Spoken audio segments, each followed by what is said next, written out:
Hello, and welcome to another episode of the Down for Maintenance podcast. I am, of course, Codeman, and I'm here today with two of the other hosts, obviously, all the time.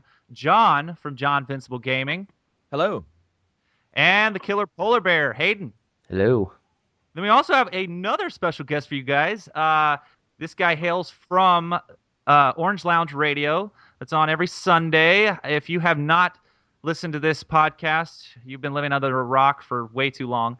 But the guy we have with us today is Loki. Hello. That's Loki. So what have you guys been up to for the last week? School. You're so boring, Hayden, with the school. What is Sorry. That's what all my time's been going to. that? Trying to write papers and get good grades. Exactly. What about you, John?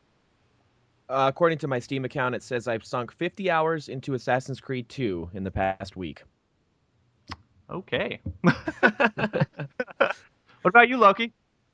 Let's see. I've been playing Skyrim again. I had bought it on Steam sale during the summer, so I went through and actually started playing it again on PC because I had been playing it on 360, but I loaned my copy away to my sisters that wanted to play it, and I loaded in 97 mods into it, just Wow. to mix it up a bit, and it's different, that's for sure. Half the time I don't remember the stuff that I put in there, so it's just like, oh, I guess that's just a quest I didn't do.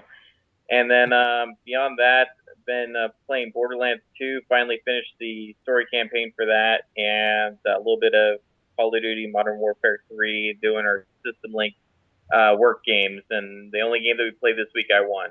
Well, by winning, meaning I won all the games, because the way we do it now, since I'm kind of better than they are, it's if I win all the games in a day, then I win. If they win one of the games, then they win. It's like a curve. Yeah. Quite a curve there. Well, that's awesome. How are you enjoying Borderlands 2? Did you enjoy the story? Yeah, I thought it was pretty entertaining. I mean, I'd played through the first game, and I'd actually put Borderlands 2 kind of on hold for a long time because I started doing the Minecraft stuff, and then this week we just kind of went back to it because some of the people that played with us were at CES, so just or played Modern Warfare 3 with us, and then so we just did some co-op Borderlands 2 and cheated a bit, but it was fun. So when you say cheated, is that are you playing on the Xbox? Yeah, I'm playing on the Xbox 360. Basically just modded save games. Okay, cool. All right, I got you. I did that on the first game, and the reason why is because I lost my high level characters through transfers and save transfers, and so I had to basically do a little willow tree action and basically get my character back. And totally screwed it up, but hey, I have a high level character again with no weapons, so that's. But yeah, no, that sounds good. I enjoyed this. The story was amazing, and I think it was a whole lot better than the first one, obviously. But obviously they had another writer, so that was good. But yeah, it was a fun game, and I'm still playing it to date. Do you have the season pass? No, I actually don't, because I was just kind of hesitant on whether I would actually play through all the content, because I did that with Borderlands 1. I was buying the DLC, but I never really played through them. I mean, I still haven't played through them. So I was just like, well, I don't know if I want to spend the money on a season pass to have all this content that I probably won't get to right away. So I just, waited on that. I may pick up, because they're supposed to be doing some expansion packs or whatever, like disc versions like they did with the first game. I may pick up one of those when that comes out and see if I can get that for cheap, to maybe download it on both of the consoles that we're playing on instead of having to buy it for each console. Because I think you can do that with those expansion discs. Yeah, well, and I haven't completed any of the DLC, well, except for the first one, the pirate one. The second one I didn't really like all that much, but the third one coming out, I don't feel like I'm gonna like either. But 2K actually said that they're making so much money off of this DLC that they might do a season 2 of DLC, which it's not set in stone, obviously, but they did mention something or some news station or something got a hold of some information that they said that they might go for a season 2 of DLC. So I don't know, that could be interesting. That'd be cool. But no, I have been playing lots of Forza Horizon. I literally, uh, well, I think the last, and don't laugh at me when I say this, but I think the last racing game I actually played was Cruisin' USA in a bowling alley. So, I mean, it's taking me back to, I mean, Forza Horizon's kind of an arcadey type racing game. I mean, it's not really very just like professional Gran Turismo racing. It's like just like backcountry freaking. And Rob probably, I mean, he's talked about this a little bit on OLR, but it's very kind of hipster racing. It's really weird. And Rob's actually mentioned this how it's just it basically feels like a whole bunch of rich kids with their daddy's money and you know bought a whole bunch of really fast cars and you're basically racing them. So that's been fun. And then actually played a little bit of bungee ferret tossing the other day. That game is addictive as hell, by the way. I literally sunk probably an hour into it, not even knowing it was an hour. And yeah, that was I got a code at the end. Do you know what the code's for? It's for online ranking. You can Oh. go to the website, or there's a website for all of his games, WireWire's games, and you can enter it in there. Okay. I figured it was something for online ranking. I just didn't. I wasn't very sure. But other than that, I've been playing a little bit of oh a little bit of Nintendo Land with the family. And then Mario Chase is hilarious. And then Luigi's Mansion, the little ghost game that they have on there is pretty funny. And a little bit of Zombie U. But other than that, that's pretty much it. What have you been playing, John? Well, after No. 50 hours of Assassin's Creed 2, I've moved on to Assassin's Creed Brotherhood. I've played all these games before. I'm just replaying them again because I got them for $5 each on the Steam sale. Uh-huh. That's a Eh, murder, dude. That's a what now? That's a murder, dude. The Steam sale. Oh yeah, definitely. I got enough games for the entire year. I might just like not buy anything throughout the year now and just buy everything, on the Steam sale. Yeah, just wait. There's a couple throughout the year, so you could probably get some really good games for cheap. Yeah, there's stuff like GTA that of course we're all gonna buy, so Mhm. I'll be buying that day one. But besides like the really big ones, like the franchises that I really enjoy, Mhm. I think I'll just wait every year because there's a lot of like new games that, my friends don't really have. I mean, maybe the reviews are good, but until you play it for yourself, you don't really know if you're gonna be into it. So I think it's better to save a few bucks and wait for those ones. Exactly. I unfortunately don't have a PC, so That's my problem. Because I'd buy everything on Steam if I had a computer that would be able to run it, but I don't. Yeah, well, one downside is for whatever reason, Ubisoft did not include Steam achievements in the Assassin's Creed games. So I told you guys earlier, I got 100% on Assassin's Creed 2, which is why there's 50 hours played. And I've never done that before, and I literally get nothing for it. I get the satisfaction of a job well done because there's not even a little achievement that says I did it. So Yeah, Ubisoft really doesn't like the PC that much. kind of They- shitty. yeah, I've seen a statement from them that said that everybody just pirates their games anyway, so it doesn't really matter. So they're not really into the whole PC crowd for their games. Yes. sucks. Not getting that feeling of the little thing popping up in the right hand corner saying you did this, you should feel proud of yourself. Like Well, that. Literally, I mean, playing Brotherhood, there's actually I'm getting achievements, but I think that they're like in-game achievements or something. They're not the Uplay ones. If you guys ever, get the Uplay achievements that actually Oh, give yeah. you little points, when you with get which you can buy like costumes and stuff. avatar costumes and stuff like that. Yeah, these are separate because the graphics look like Assassin's Creed Brotherhood graphics. So I think it has like some sort of built-in achievement system, which I guess is better than nothing. Better than the literally nothing I got for Assassin's Creed 2. But still, I mean, it can't be that hard to program some Steam achievements, can it? I don't know. Is that hard to do, Loki? Um, you know me. I'm programming all those Steam achievements. Now, I don't know how hard it would be. It probably, it's just effort on their part, I guess.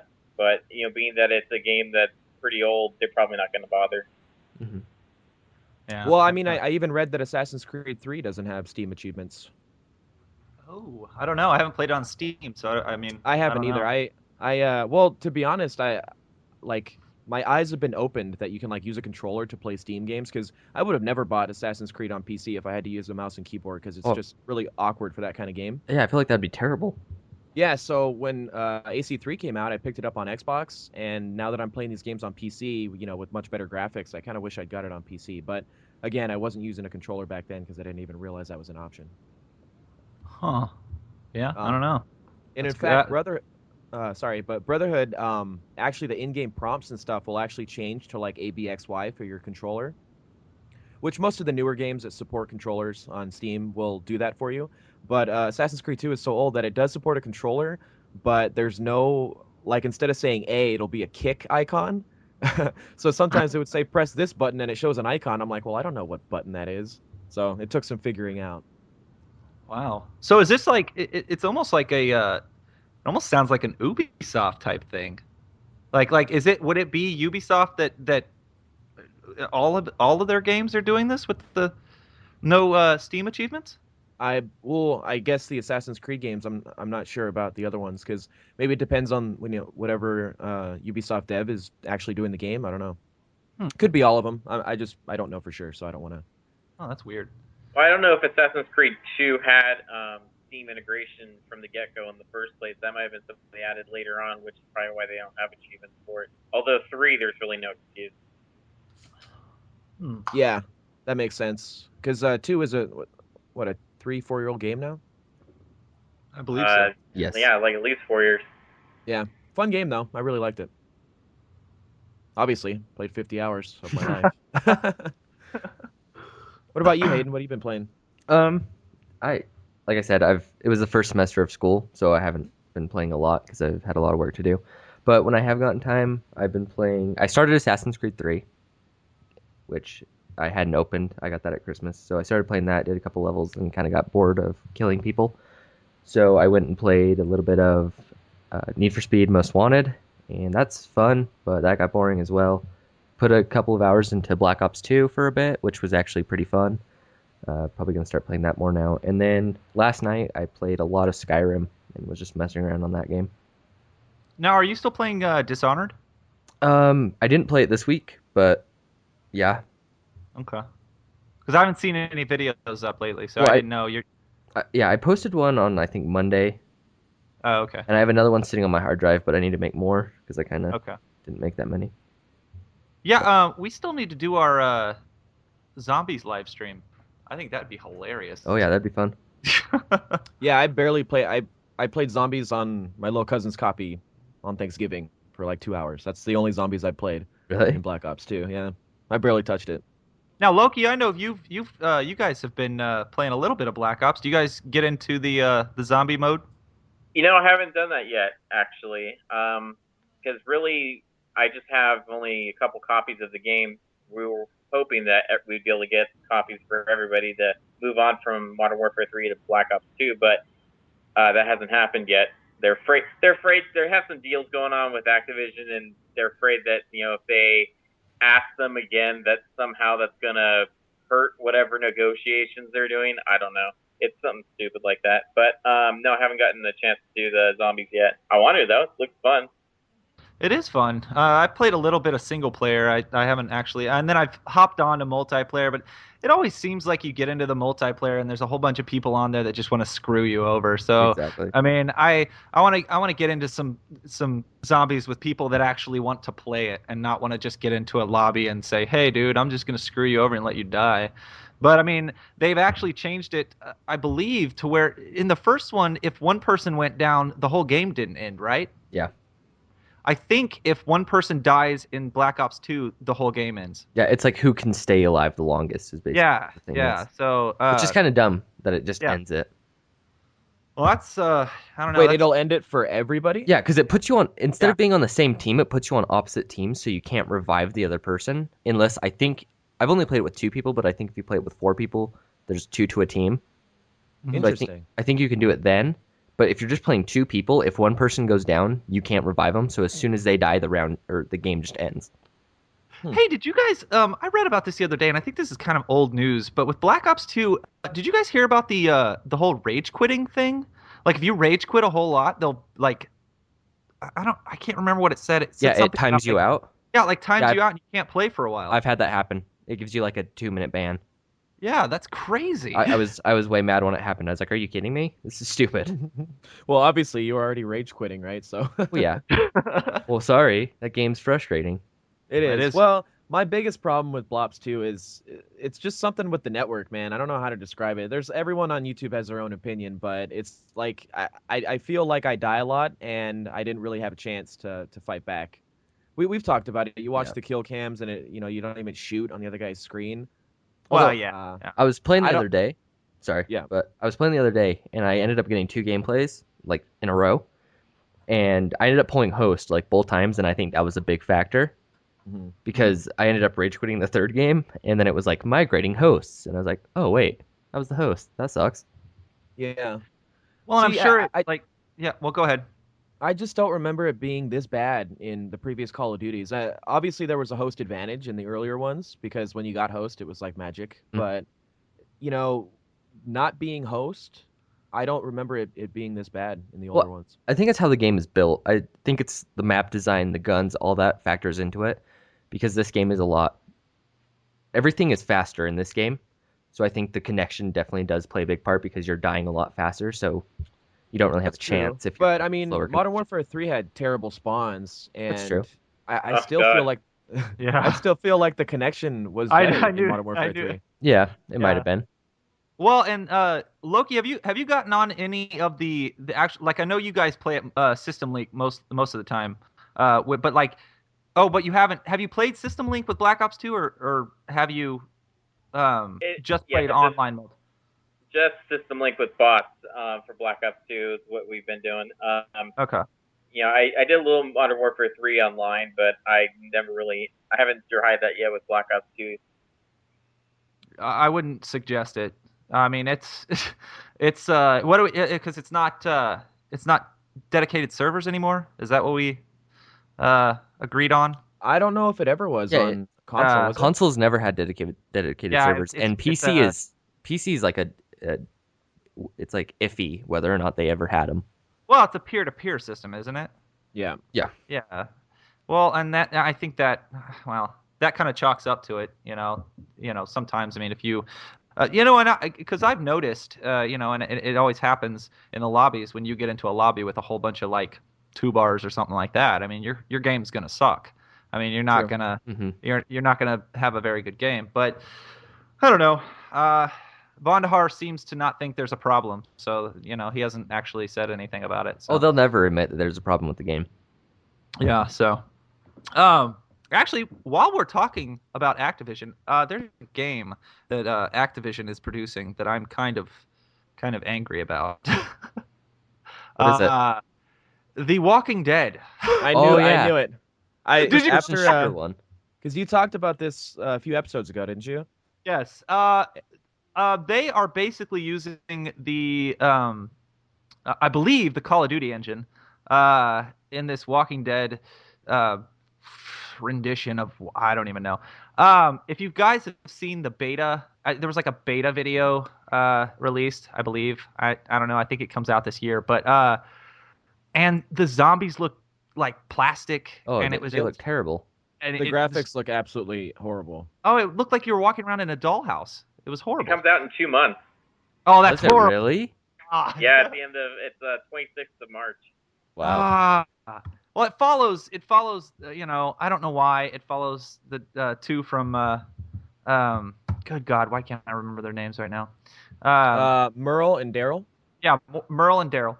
And it follows them too because apparently they are like the most popular characters in the show, which Daryl and Merle weren't even in the comic book, Yeah, nor they're were. made up for the show, right? Yeah, so it was crazy. I'm Loki. I get really furious at The Walking Dead because I'm a huge Walking Dead fan. I've read every single one of the comic books and I own literally every single one of the hardback like freaking volumes and stuff like that. So I don't know. The show's doing an amazing job. There's obviously little minor nerd things that I'll pick out and say, "What the fuck are you doing?" But other than that, but when they, I don't know, it's just.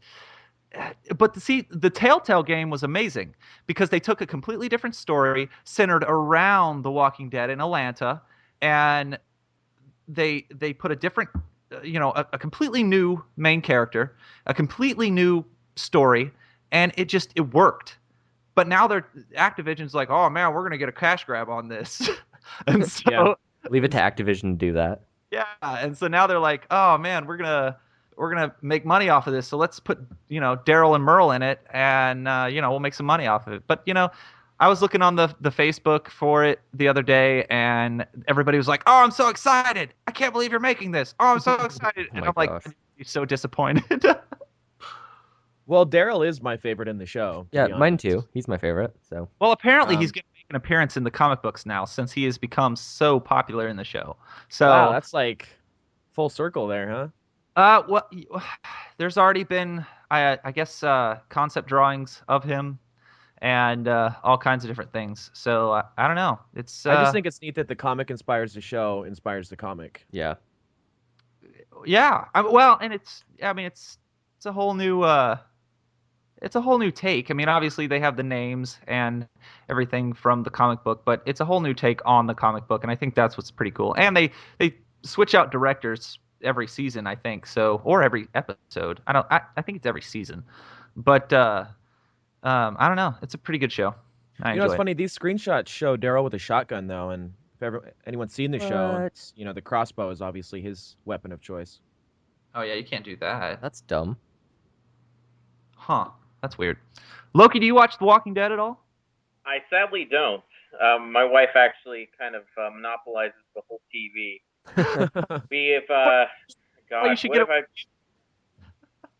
Well, I've been watching. I mean, we have like Netflix and Hulu and stuff, but I just I rather play games. I have like a small window of which I can play games. It's either watch TV or play games. So play games usually wins out. I know what you're saying, man. That no, that's the. I guess I'm just another person trying to get you to buy a Wii U, so you can play games and watch TV at the same time, right? I don't need to buy a Wii to do that. I have a laptop. I don't need to That's do true. that. It's true. What is this, John? What have you Uh, linked? This is a screen cap from the new Walking Dead game. It's horrible. It my looks gosh. atrocious. Yeah, Oh my can't- god. it looks like a PS1 game or something. Yeah, it does. Good God. Like I can But, understand they were trying to take like a comic booky feel like Telltale did, but they're not even trying to do that. They're trying to make it like realistic, and that's Mhm. just horrible. It's like Call of Duty. It's funny graphics. though, because don't all of Telltale's games using that same engine? Because all their games kind of look like that, right? I think so, yeah. Probably. Because Like, I'm just thinking of the Back to the Future one off the top of my head, and it looked just like that. Back to the Future one I thought was amazing, but then at the same time, Jurassic Park was not so good. So I don't know. I bought all. Now, how did they screw up Jurassic Park? I'm curious because I read bad reviews for that too, but I love Uh, Jurassic Park, so It was just, I don't know. It wasn't. The only way I just can describe it is just it wasn't Jurassic Park. Like that. I think that's why there were so many bad reviews about it. You have all these like big time Jurassic Park fans, which I'm not a huge Jurassic Park fan. I just remember it's like a nostalgia thing from my childhood. But it still like, holds up, man. You got to watch it.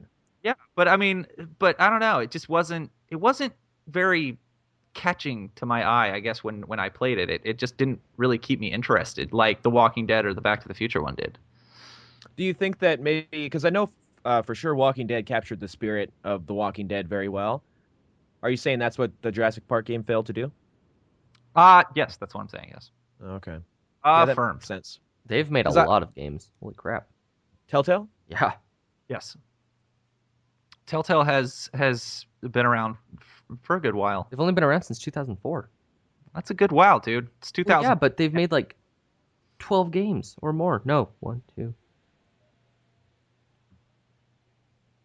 Well, yeah, now that, I played Walking Dead and I really enjoyed it, I'm interested in their other games. I've heard good things about the Back to the Future one, so I'll probably check that one out next. It's pretty good. It's They've pretty made good. 21 games.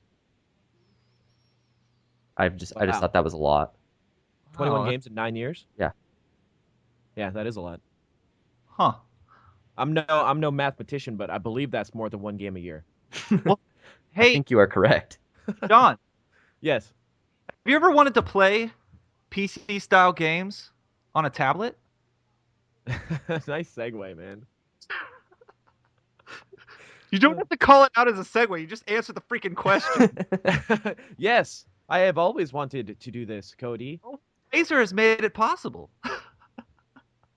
with their Razer Edge gaming tablet. Is there Edge? Oh man, and CES not too long ago. Obviously, CES is over now, but Razer unveiled their Razer Edge gaming tablet, which is just packed full of goods and goodiness and candy, fun colors all over the place.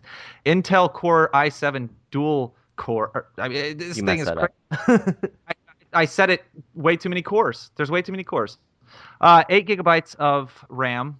It has a NVIDIA GT 640M LE graphics card.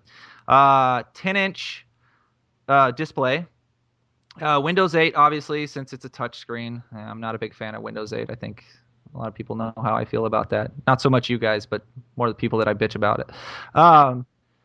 And then the storage is 256 gigabytes, which is kind of an odd number, of SSD. And then it has a whole bunch of different just peripherals too. It has a little racing wheel type controller. It looks like a racing wheel. It's not a racing wheel, but it looks like a racing wheel to me. I don't know. But and then like you can buy speakers. You can hook it up to your TV through HD, HDMI, all this different crap. How do you guys feel about a gaming tablet? Do you think that would change the way we play games if I were to say it in a generic way, I guess? I would never get it. Okay, well that's a blunt answer. Sorry, I don't know. There's something about it. It just reminds me of an iPad. Well, it is. It's a tablet.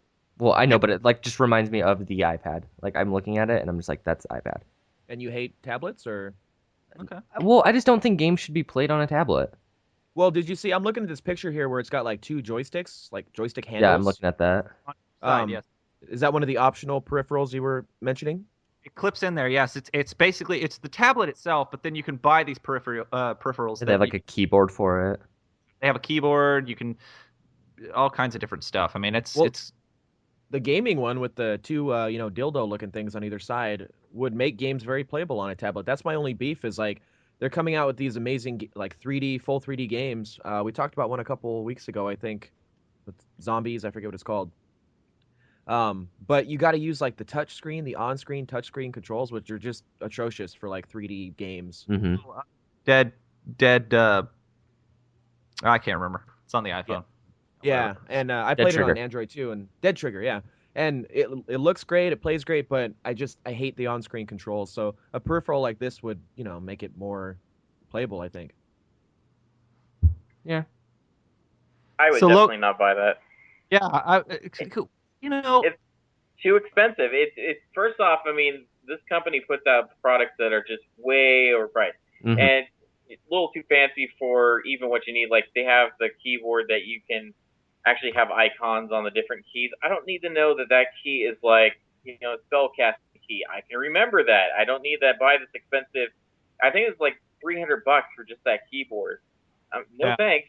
And then also, how hot is this thing gonna get? Like the surface of the sun? I mean, because I know my laptop is pretty warm. I have to have this, aluminum cooling pad and stuff on it, and it's only got a GeForce GTS 360 in there. I mean, otherwise the specs are pretty much the same aside from the solid state drive. It seems like if you're in a game like that, you'd probably be better off with a laptop, and it'd probably cost you about half as much. Yeah. Or if you really don't care about being portable, just buy a desktop PC and probably cost you half as much as a laptop. Yeah, and it will probably be better as well. Exactly. Well, I know for a fact that I'm a Mac user, so I mean I have an iMac, and it runs pretty much the same. I think I have it's a pretty new iMac. I think I run a NVIDIA, but I don't remember what kind. And I run 4 gigs of RAM, and then I have like a terabyte hard drive, I think. And my shit gets hot as hell.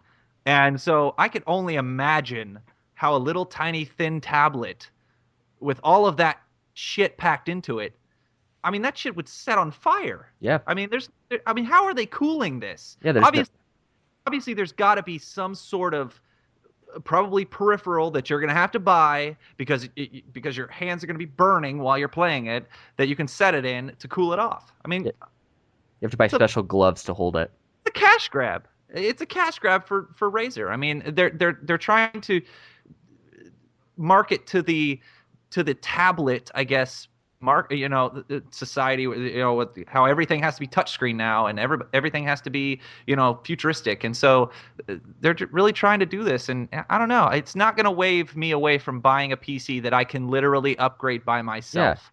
This You thing is know, $1,300. yeah, it's You ridiculous. can build a very good gaming desktop for this price. Can I just chime in real quick? Yes. I thought when Cody started this that he was a fan, so I was kind of just supporting him. I would not actually buy this. I just think it's cool. So. Wait, are you just saying that because you don't want to hurt my feelings? No, I thought we were just like, what do you think of this? I'm like, oh, it's kind of neat, but no, I would not. I'm not the market for this. I don't have the kind of cash to be spending on such Well, a and frivolous purchase, let's be honest. I mean, like I said to you, John, before we started the podcast, Razer makes some pretty good products. Not a whole lot of products that I probably would buy because they're just way overpriced. But I don't know. It could get. I don't know. It could make a lot of money just because it's Razer. I mean, the brand itself Yeah. could sell. But I don't know. I can't see myself buying it. You're Just buying it for the brand. Yeah, I can't see myself buying it because I can tell you right now, Razer they have a patent on this, but what makes you think that no one else is going to do the same damn thing? So you're going to have all these different tablets, gaming tablets now that, everybody's going to try to sell, but I don't know. I won't buy it. Nope. Well, first off, I am a parent. I can't afford shit like that. And I don't know. Plus, I don't know. It's like a handheld device. I don't know. I don't play a lot of handheld, so I Do don't you have know. an iPad, Cody? I do, yes, but it's not. I hardly ever use it. I use my iPhone more than I use my iPad. What do you use your iPad for? I'm playing The Walking Dead on my iPad right now. Because I finished it on the Mac, and then I wanted to play it on the iPad just because it was kind of mobile. But other than that, I mean, I only use it for kind of like little games here and there. I mean, I don't really use it for anything else. If I was gonna buy a like portable gaming thing, like a handheld, I would so much rather buy a Vita than buy this tablet. I will agree with you, Hayden, but at the same time, I would like to play devil's advocate and say, why would you buy a Vita when there's not a whole lot of games that are out for it? I was just saying if I was gonna buy a portable device, like Yeah. I would much rather have a small little handheld that's not gonna take up much space than a huge tablet that I have to carry around. Okay, that's valid. See, I've never owned a tablet, so I'm just kind of curious, like, what kind of void it would fill in my life. Because when it comes to like web browsing and stuff, I can do it on my phone, but it sucks. So I'll usually just hop on my computer. Everything just takes longer, like to do it on your phone to load up the browser, to use your little keyboard. Like it's so quick to just open Chrome and type in a web address and Mm-hmm. be all quick about it. So I don't even know if I would do little stuff like that on a tablet. I just haven't bought one because I don't know what I would use it for, I guess. Now, Loki, are you a big fan of mobile gaming at all, or anything like in that sense? I know you play a little bit of stuff on like is it an iPad or an iPod Touch or something like that, don't you? Well, I had an iPod Touch. It's kind of broken. I don't really use it that much anymore. I have a Samsung Galaxy S2, so I have that, and then I also have the controller I got for a giveaway last year, the Moga controller. It's like a Bluetooth thing that your phone can actually clip into it, and it works all right. I haven't really gamed too much on it, but I've tried a few things on it, and it works fine. I just occasionally I don't know. I don't get into very many situations where I would need to game on my phone. Like there's not anything I would want to play on it. Versus, if I'm sitting somewhere for a very long time, then maybe I might like, hey, maybe I should bust out the Pocket Edition of Minecraft or something. But it's not something I would run to. Even like with the Vita too. Like I have a Vita and I don't play it because there's nothing to play on it that I feel like playing. Yeah. Yeah. And I think let's be totally honest here. Mobile gaming for me is I'm taking a shit gaming. That's what it is. I mean, I'm gonna phone and be like, oh man, I'm gonna be in here for a minute because I just ate a Chipotle burrito, and like I'm gonna pull out my phone and play something on it. I mean that's what it means to me. Like I don't like mobile gaming. I like to be immersed in the game, and when I'm on my phone I don't feel immersed in the game. It's just I'd like to have a TV, like a big screen, just kind of last night my wife, she's a teacher, so she has an HD projector in her classroom, and I told her, hey babe, can you bring that home tomorrow? I want to play you know Forza on it. And so I hooked it up and like projected it on the garage door and just was playing Forza last night, like on the freaking projector. And like that, I like being like that big. Like I like being into the game, and gaming just doesn't do that for me. And even like I own a Wii U, and I enjoy it at times, but I feel like the Wii U still and all kind of the Wii and the Wii U, I mean, they're party consoles. It's not so much as I'm gonna sit down and like hardcore game on this. It's I'm gonna have fun with my friends and then put it away for like 2 weeks, 3 weeks, maybe a month. I don't know. I mean, it's I don't know. I just don't really enjoy mobile gaming all that much. So. Yeah. And that's the problem too. That's why I don't have a Wii U, because I don't have parties anymore. So even with the Wii, it's not like, hey guys, let's bust out Wii Sports, and everyone's like, no, let's just do something else. So I just couldn't see myself getting a Wii U. Yeah. Although the TV integration is kind of cool. I mean, it's not like the coolest thing in the world, but I mean, it is neat how with sporting events and stuff like that, you can kind of pull up the stats and everything on the Wii U tablet and just kind of look at all that. If you're really into sports, I'm kind of into college football, so like I like seeing stats and stuff like that on the Wii U, and that I mean that's kind of neat. But other than that, I mean, like I don't know, I just feel like they just have I don't know if this is I don't know how we got on a Wii U thing, but anyway, it's me. I brought it to that tangent. I don't know how if this is a next gen console for Wii, then they just pretty much just shut their man area in a door. I mean, it's just this is it's not going to beat out what possibly Microsoft and Sony. Of course, I don't know about Sony. I haven't heard anything from Sony, but Microsoft will bring out in the next year or so. So I don't know. I don't know. Nintendo's kind of disappointing me in that sense, but we will get off that tangent. And does anybody have any news stories? Hayden, John? Well, I wanted to add one last thing to that. Do you guys own a Kinect? I do. Yes. Do you No. Yeah, I don't own one either. I played it though, and it was really fun. We were playing whatever the dancing one is, a real popular dancing game. And to me, the Kinect as like a supplement to the Xbox can fill the party game void that not having a Nintendo console, leaves. Exactly. So to me, that's good enough. And what was the Kinect, like $100 when it came out? Yeah. 150, something like that. What a It's bunch. way cheaper now too. Yeah, and the rumors I've been reading is that 720 is going to ship with the Kinect, Kinect V2. Again, this is all just speculation I've read on like IGN and stuff. But I think that would be really cool. And obviously, if it's a pack-in peripheral that every console owner has, then you're going to see a lot more games supporting it. If I could be totally honest with you, my Kinect is in a closet right now collecting dust. I don't use it, and I'll tell you why is because, I bought the Kinect Xbox bundle, and when it first came out, and we got our whole dance on for a while, and then we did with the integration with Netflix and like how I could talk to my TV and say bitch pause that shit and stuff, and so like but like it just kind of lost its flair, and I was just like I don't need this anymore. I can just use a freaking controller. Like I don't have to do that stuff. So I don't know, but I Yeah, don't but you know. can't shake your booty with a controller. And that's what I'm trying to get at. The first and only time I've ever played was at my friend's girlfriend's birthday party, and it was really awkward. Nobody was really like mingling or anything. And I said, "Hey, you have that Connect dancing game?" And he said, "Yeah." But then like no one was down to play or anything, so I said, "Look, let's go take a couple shots, and then come in here, and then shake our tail feathers." And you know what? We did it, and nobody else joined in, and we got really drunk and we danced in front of a bunch of strangers. But it was super fun and I am now a believer. Well, and when I bought Forza Horizon, it actually has a little purple band at the top saying that it's better with the Kinect sensor, which I would like to say that's bullshit What does because it do?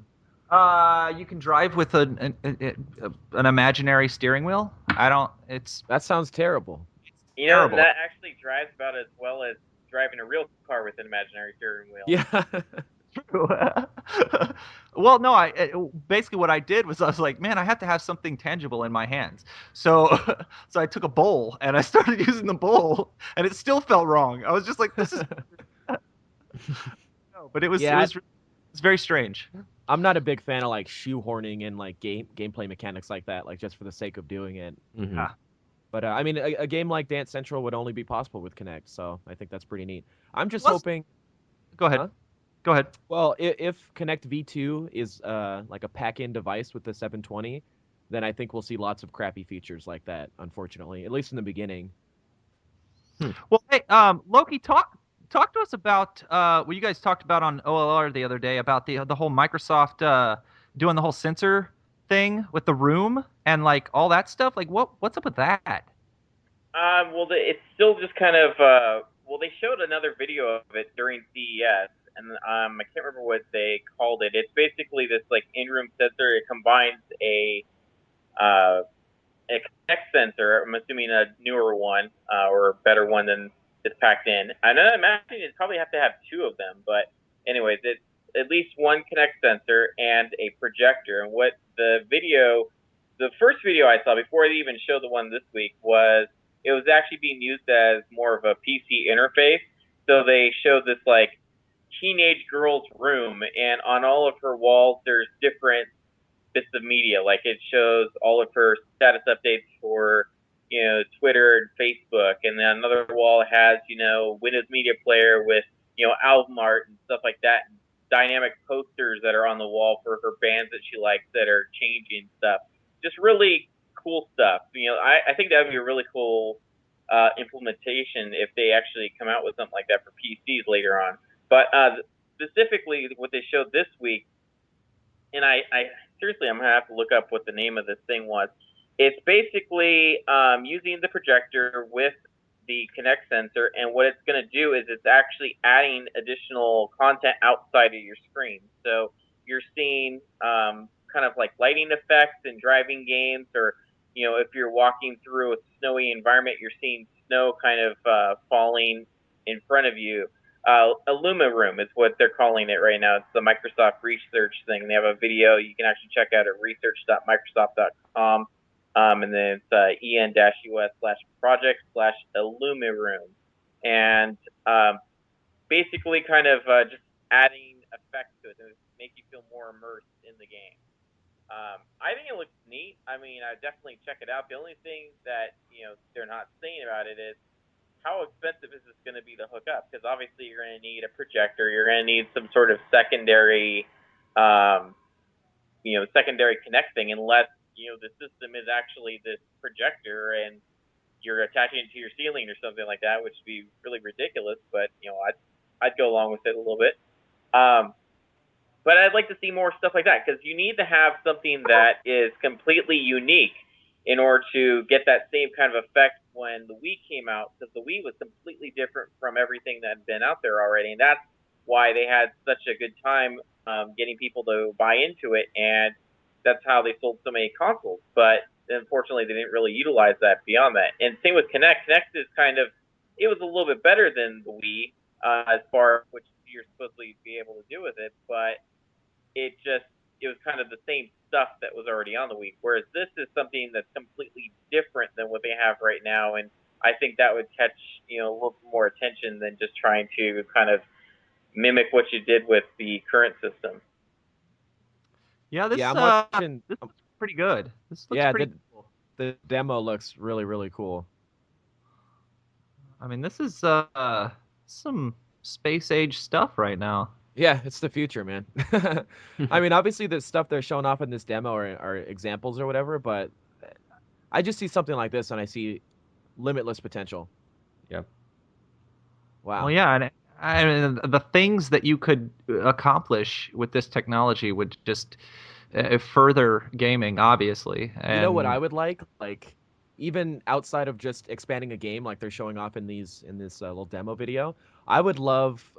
We're all playing together in an Xbox Live Party, and I see all of your faces like all over my walls. I think that would be hilarious. Like, so I can Exactly. actually, yeah, like see like Cody's as big as my TV, like laughing at me. I think that would be great. that would be Or or go even beyond that. Like you can even have split screen multiplayer instead of it just being. I mean, at that point, you might as well just get a big screen projector. But you could actually have like different views outside of the screen, or you could have your stats outside of the screen. That I mean, they can pretty much do whatever they want with it. Yeah. Yeah, this is pretty amazing. And with the I think the only thing that I'm kind of having trouble understanding is I mean, would it like what if you set this up in like a living area? Like what if you set it up in like a huge living area? Would it still work the same way? I mean, I guess the way the concept works is it just scans whatever room you're in and then adapts to that room, correct? Yeah, it scans the geometry in the room and it basically adapts the image to wrap around everything that you have in there. So, if you've got angled walls and stuff like that, you would see, if you were to project that same image that they're projecting in the room with angled walls, you would see a distortion in there. But it's because they're, putting out the image distorted against that angled wall, it would look correct. So they're Mhm. kind of adjusting and compensating for the geometry in the room to make the image look, natural. That's pretty interesting. Yeah, I'm gonna have to keep up with that. Of course, Microsoft's been known with I think what was it, the smart glass? They came out with it a long time ago, but then didn't do anything with it, and then now they're finally doing something with it. And I don't know. How long do you think we'd have to wait for this? Well, I think a lot of the stuff they're doing with Smart Glass and Connect, I think they're just kind of putting it on the back burner right now until the next system comes out and you're going to really see the implementation for that stuff.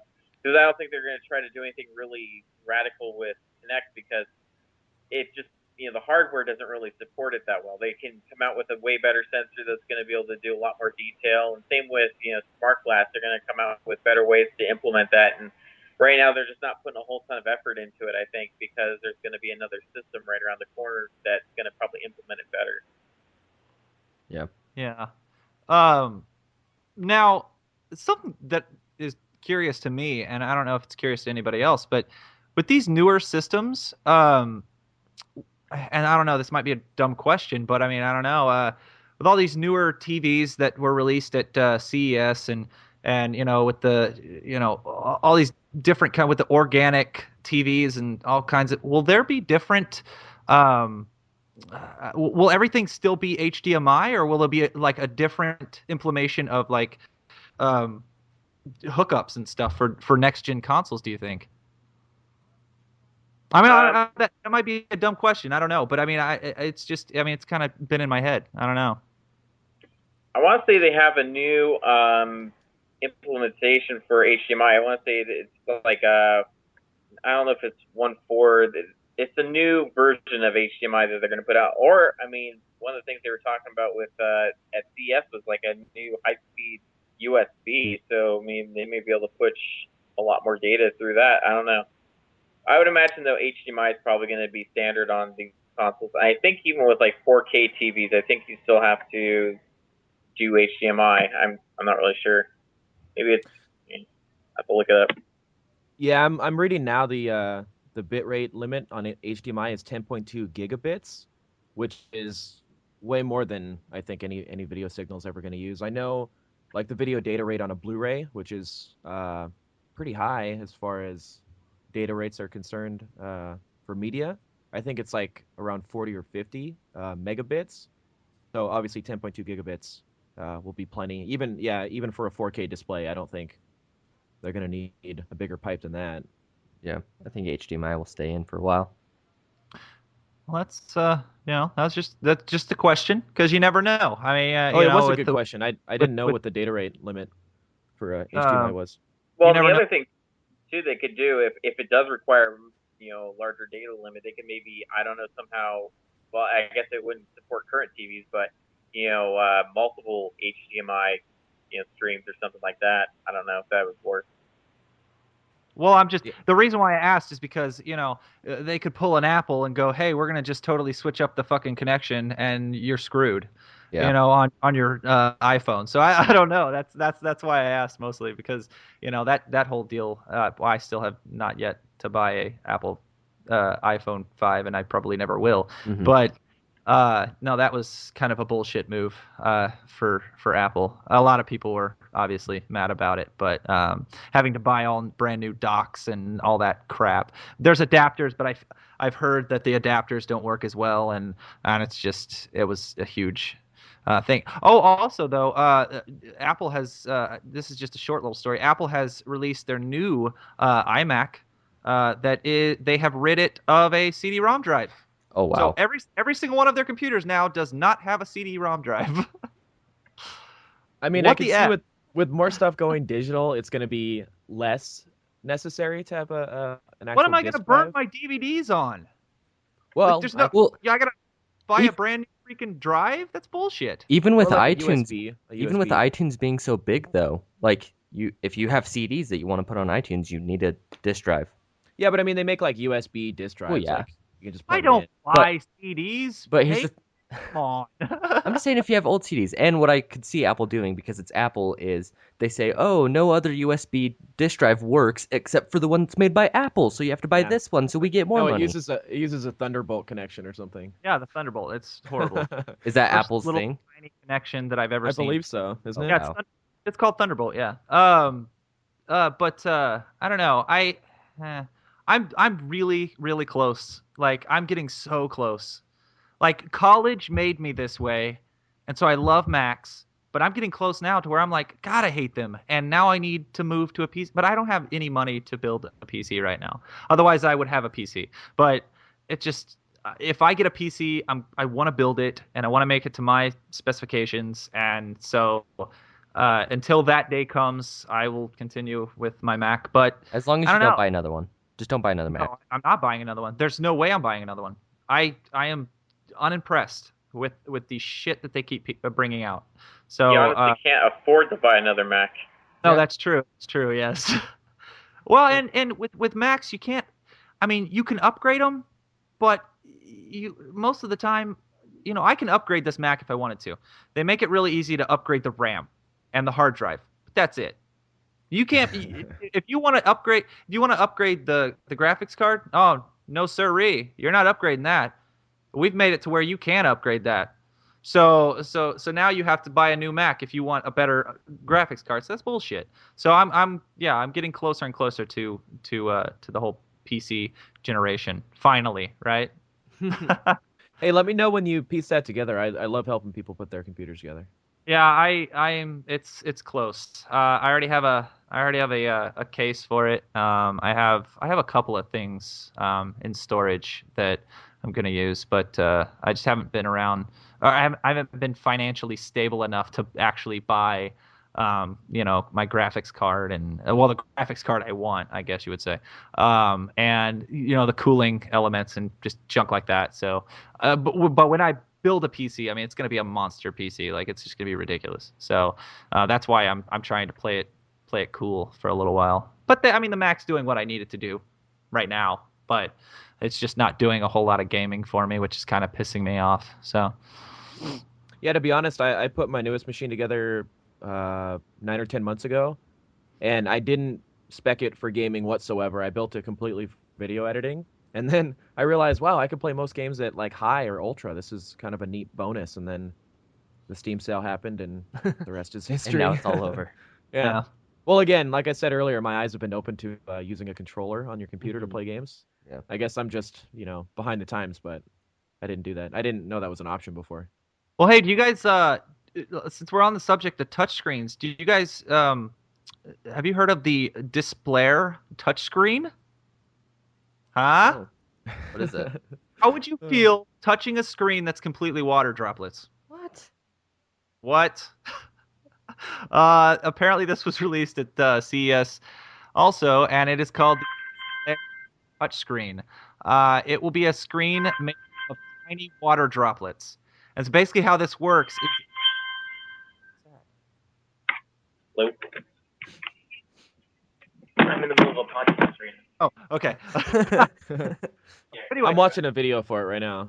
yeah. So anyway, yeah, it's a touch screen completely made up of compressed air and water droplets. So basically, the way it works, I'm assuming, is that you can kind of see like a little projector behind it. Hmm. So, like it projects the image onto the water droplets, and you when you disrupt the water droplets, that's when you touch the screen. So yeah, I thought that was kind of neat. Although the price tag, it's not going to be everybody's cup of tea, $10,000. That's Holy crap. yeah. So, but I think it's mostly used for like a display in an office or like a office that sells technology of some sort. I thought you were Giant gonna say screen. like, "Oh, you're here for an interview. Please log in with our $10,000 login system." And be sure to wipe your hands off after they get completely Yeah. wet. But gives a new joke to getting a girl. And anyway, You just install it in the bathroom. right? Yeah, you can just wash your hands while playing a video game at the same time on a water touchscreen. Just be sure to dry off your hands, otherwise you're gonna screw up your iPhone when you try to play on that. But anyway, but like I don't know, it's gimmicky to me. I think it's one of those CES products that's really gimmicky, and it's like, oh, check out what we did with water and compressed air Yeah. and a projector. I don't know. It seems like a simple concept.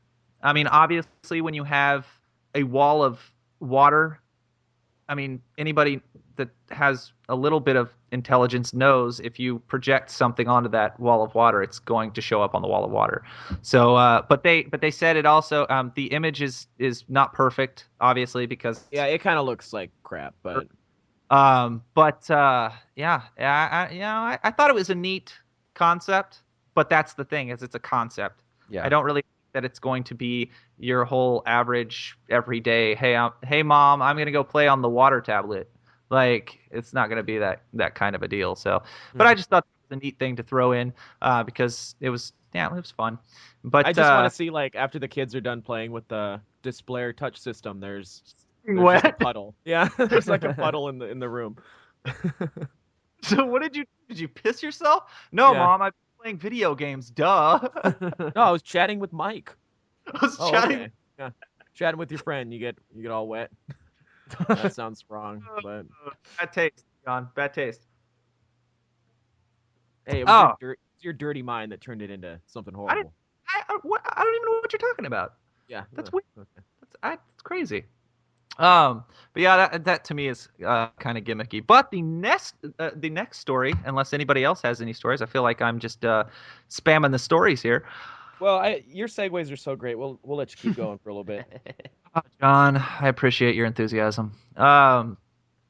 Basically, this was another little tiny gadget that was released at CES, which is obviously something that you could do on your computer already. I don't know why, and they're kind of already out there anyway.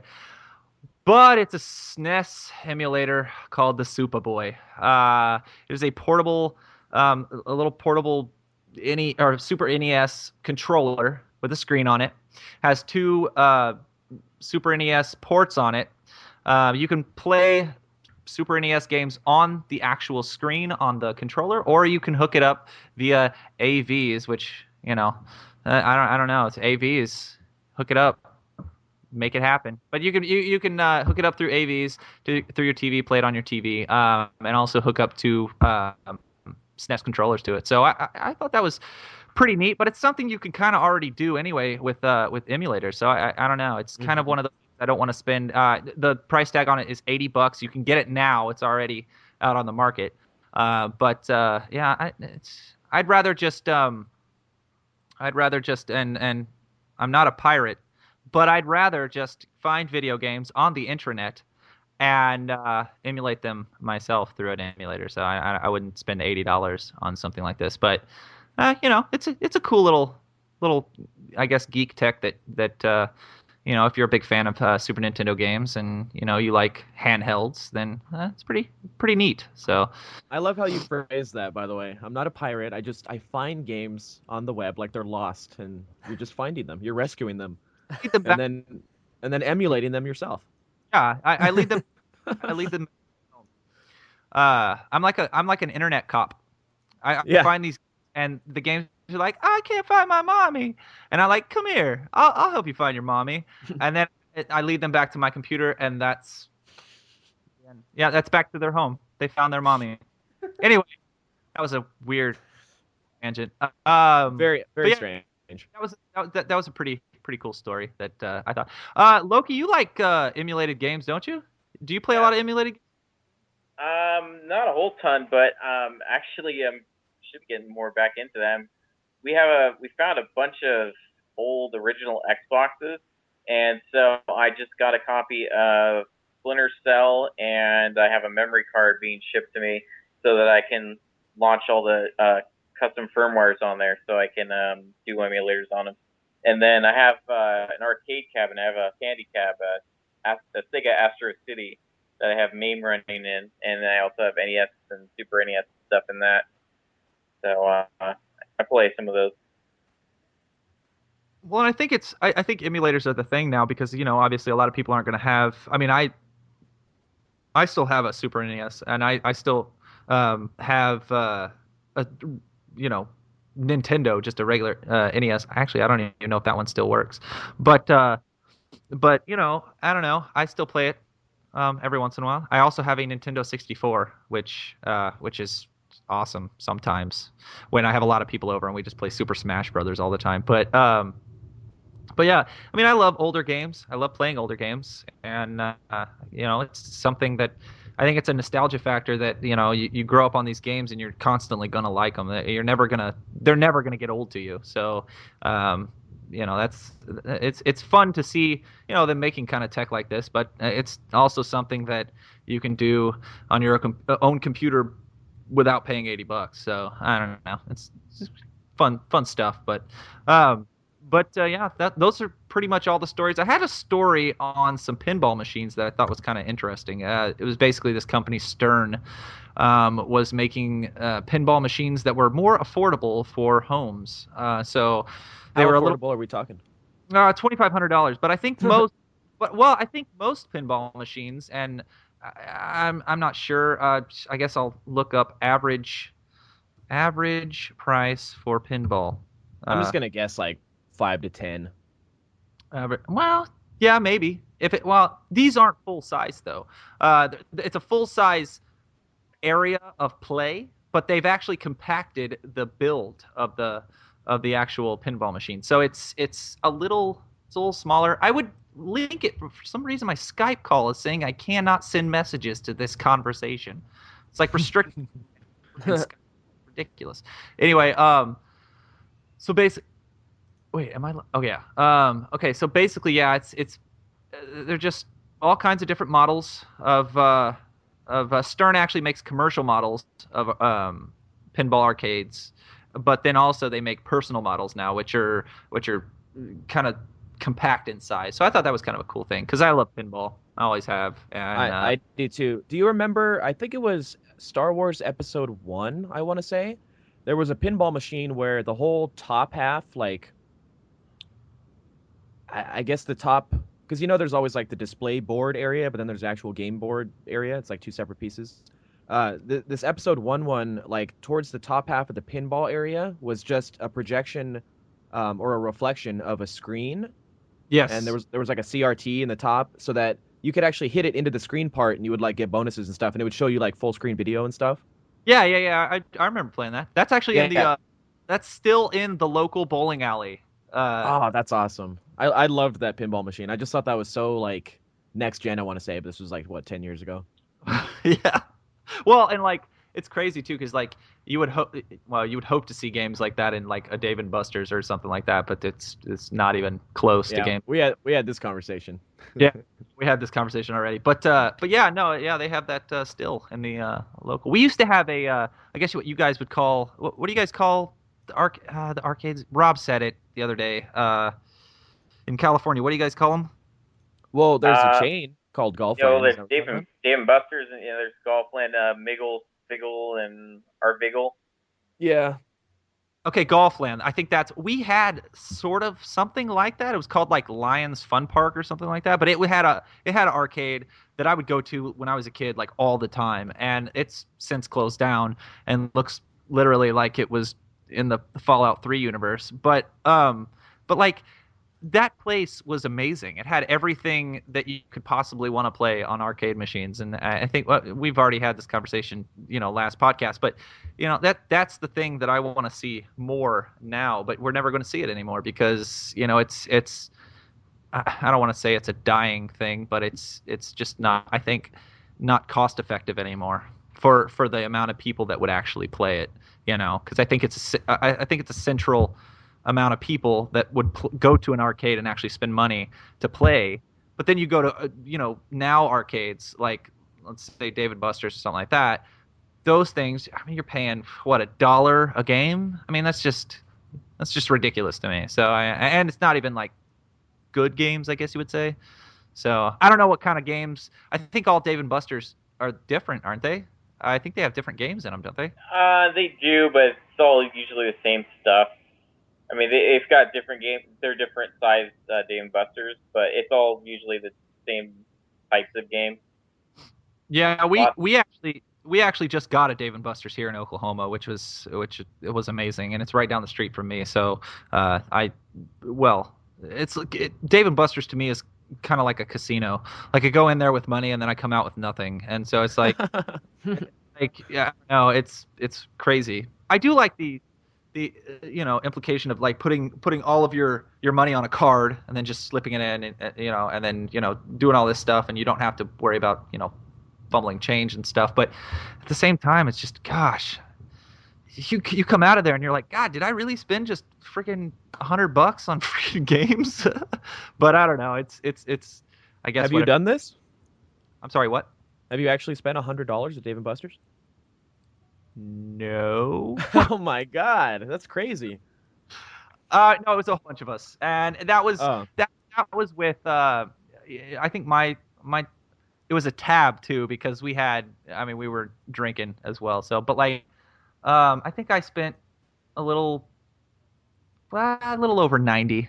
So it was a lot of money. We wait, that's stayed there games and drinks or just games? and drinks and Okay, well food. yeah, that's understandable. Drinks add up real quick.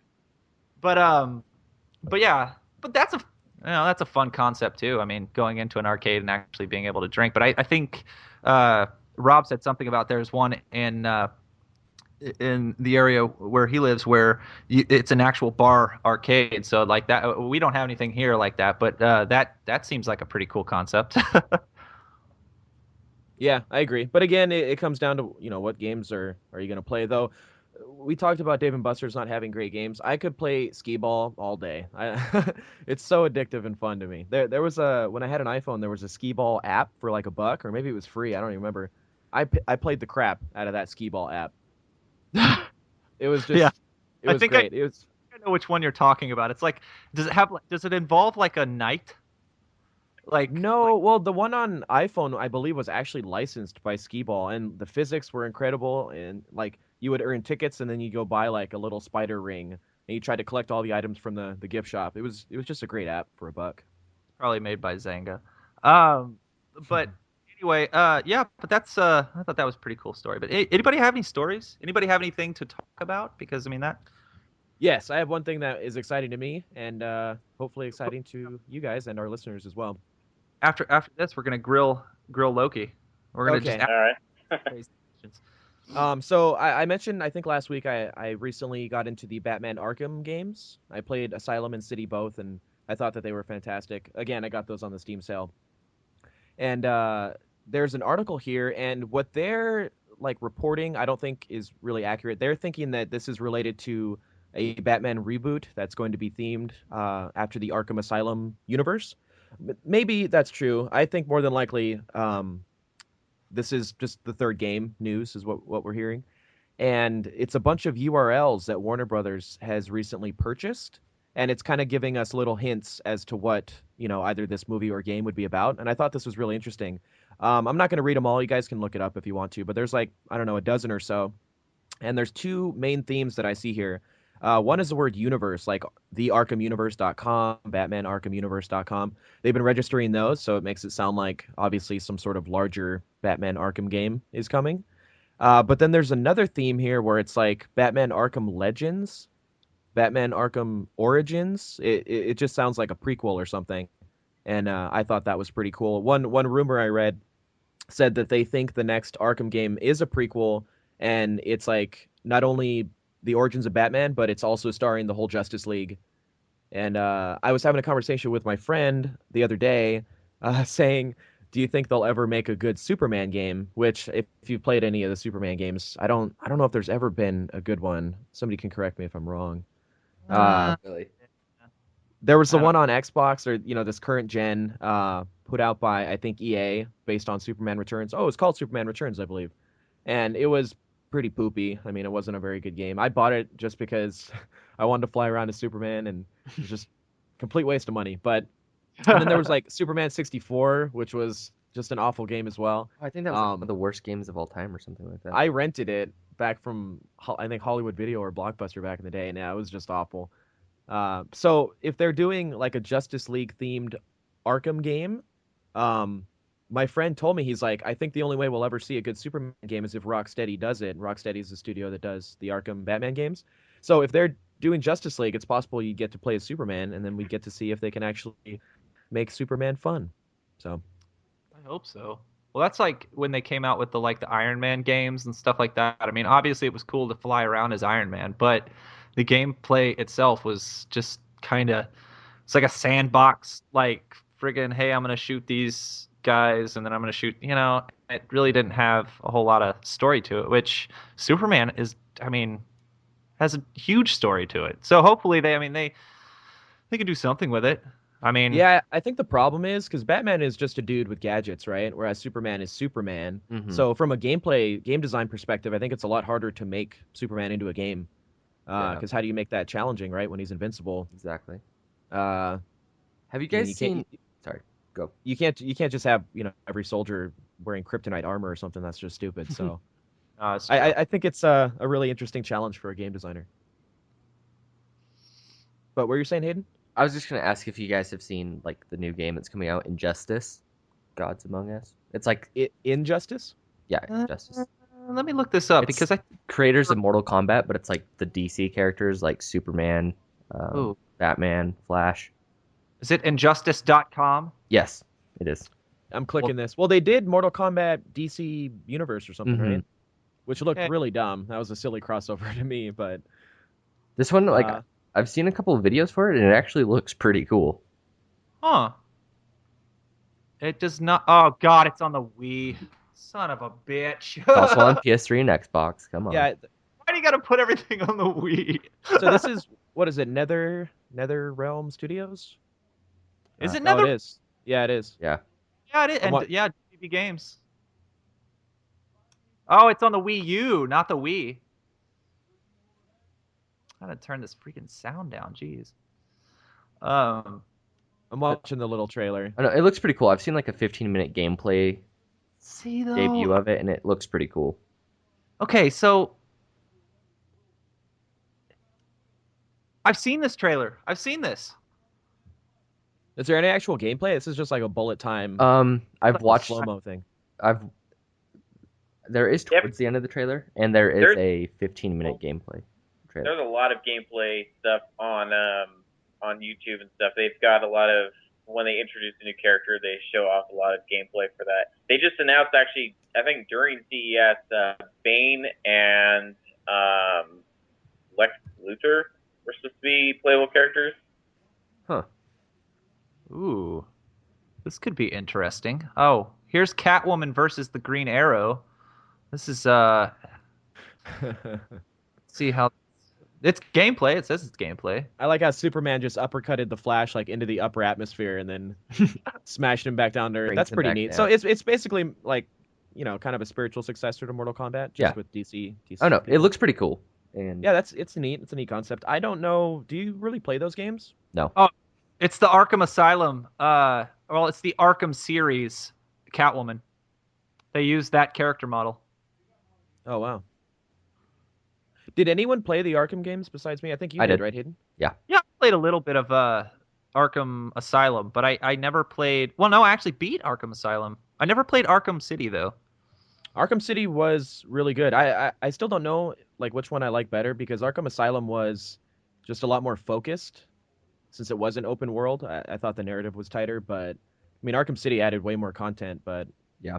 doesn't necessarily make it a better game outright. It was very different though. Yeah. So no, does anybody know if this gameplay is like beta gameplay? Is this like gameplay like this is what it's going to look like? Well, I don't think it's finished. I Yeah. mean, it doesn't come out for a while. It looks pretty. I mean, it looks pretty neat. Like, I mean, it looks like it could be a pretty cool game. I don't know. Lately, these days, though, I haven't been able to drop $60 on fighting games. Yeah. I think that's mostly my situation for fighting games most of the time. But oh yeah, here's the Injustice: Gods Among Us, Bane and Lex Luthor confirmed. Their So, yeah. Superman character model is very interesting to me. He's wearing like armor. Yeah. Well, I think it's. Have you've seen the Superman screenshots for the movie, correct? Yeah, well, yeah, I have. This one looks like armor in Injustice. Like, why would Superman need armor? Yeah. But, No red tights, John. yeah, well, it looks like Iron Man and Superman had a baby, and that's what Superman looks like in the new one. That's Well, cool though. Yeah, I mean, I think that's yeah, it looks pretty neat. I haven't really been. I think the last fighting game I played was the recent Marvel versus Capcom, which I believe was 3. Yes. Was Yes. that good? It was good, yeah. I mean, I enjoyed it. I mean, I thought it was. I was just getting my ass kicked by a whole bunch of probably little kids online, but yeah, it was fun. And the addition to uh, I guess you would say recent characters of the now gen consoles. I mean, was pretty cool because you had but if you ever play it, don't play as Chris Redfield. He sucks ass. He doesn't do anything for the game. But Dante is pretty ridiculous. Like he from the Devil May Cry series. I mean, he's pretty ridiculous. But that's some news on the 15th, I believe. The new DMC comes out, so that's I've always kind of been into those games. I like the hack and slash. I've never played him. This new one, I guess, pissed off a lot of people because they changed the character model for Dante. What's wrong with him? He doesn't have white hair. Oh, People are freaking out over that. Freaking out over it. They're like, "Oh God, he doesn't have white hair. Screw this game." But no, it looks pretty fun. It's made by the same developer as Heavenly Sword, Ninja Theory. Heavenly Sword, I don't know if you know, but Heavenly Sword was one of the launch titles for the PS3. So that goes to show you. I mean, beautiful worlds. That Heavenly Sword had beautiful worlds. It was hard as hell if you played it on hard. I mean, it was like literally hard. Like some games on hard mode they're kind of average, but this game was pretty ridiculous on hard. But it was a fun game when that was the first game I actually bought. Long since sold it, but it was a pretty fun game. And they haven't made a lot, but they make some pretty good titles, I guess you would say. But have you guys seen any of the screenshots? I want to kind of move over to movies for a little bit. Have you guys seen any of the screenshots for the 2000? I believe it's a 2014 release of the reboot of RoboCop. yes. Yeah.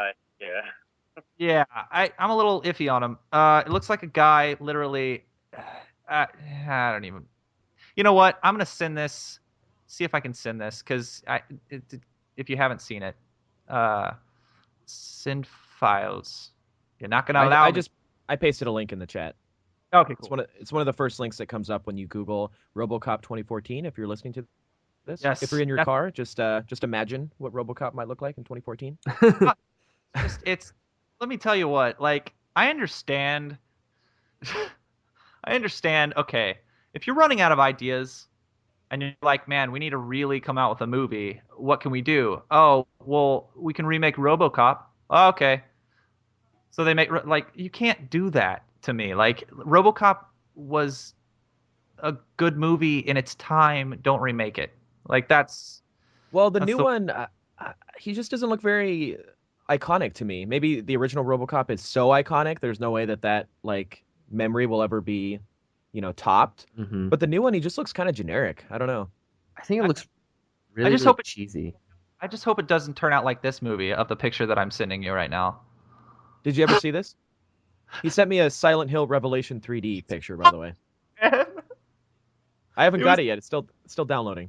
terrible. No, it's just a picture of the girl in the movie. But no, I don't know if you Loki did.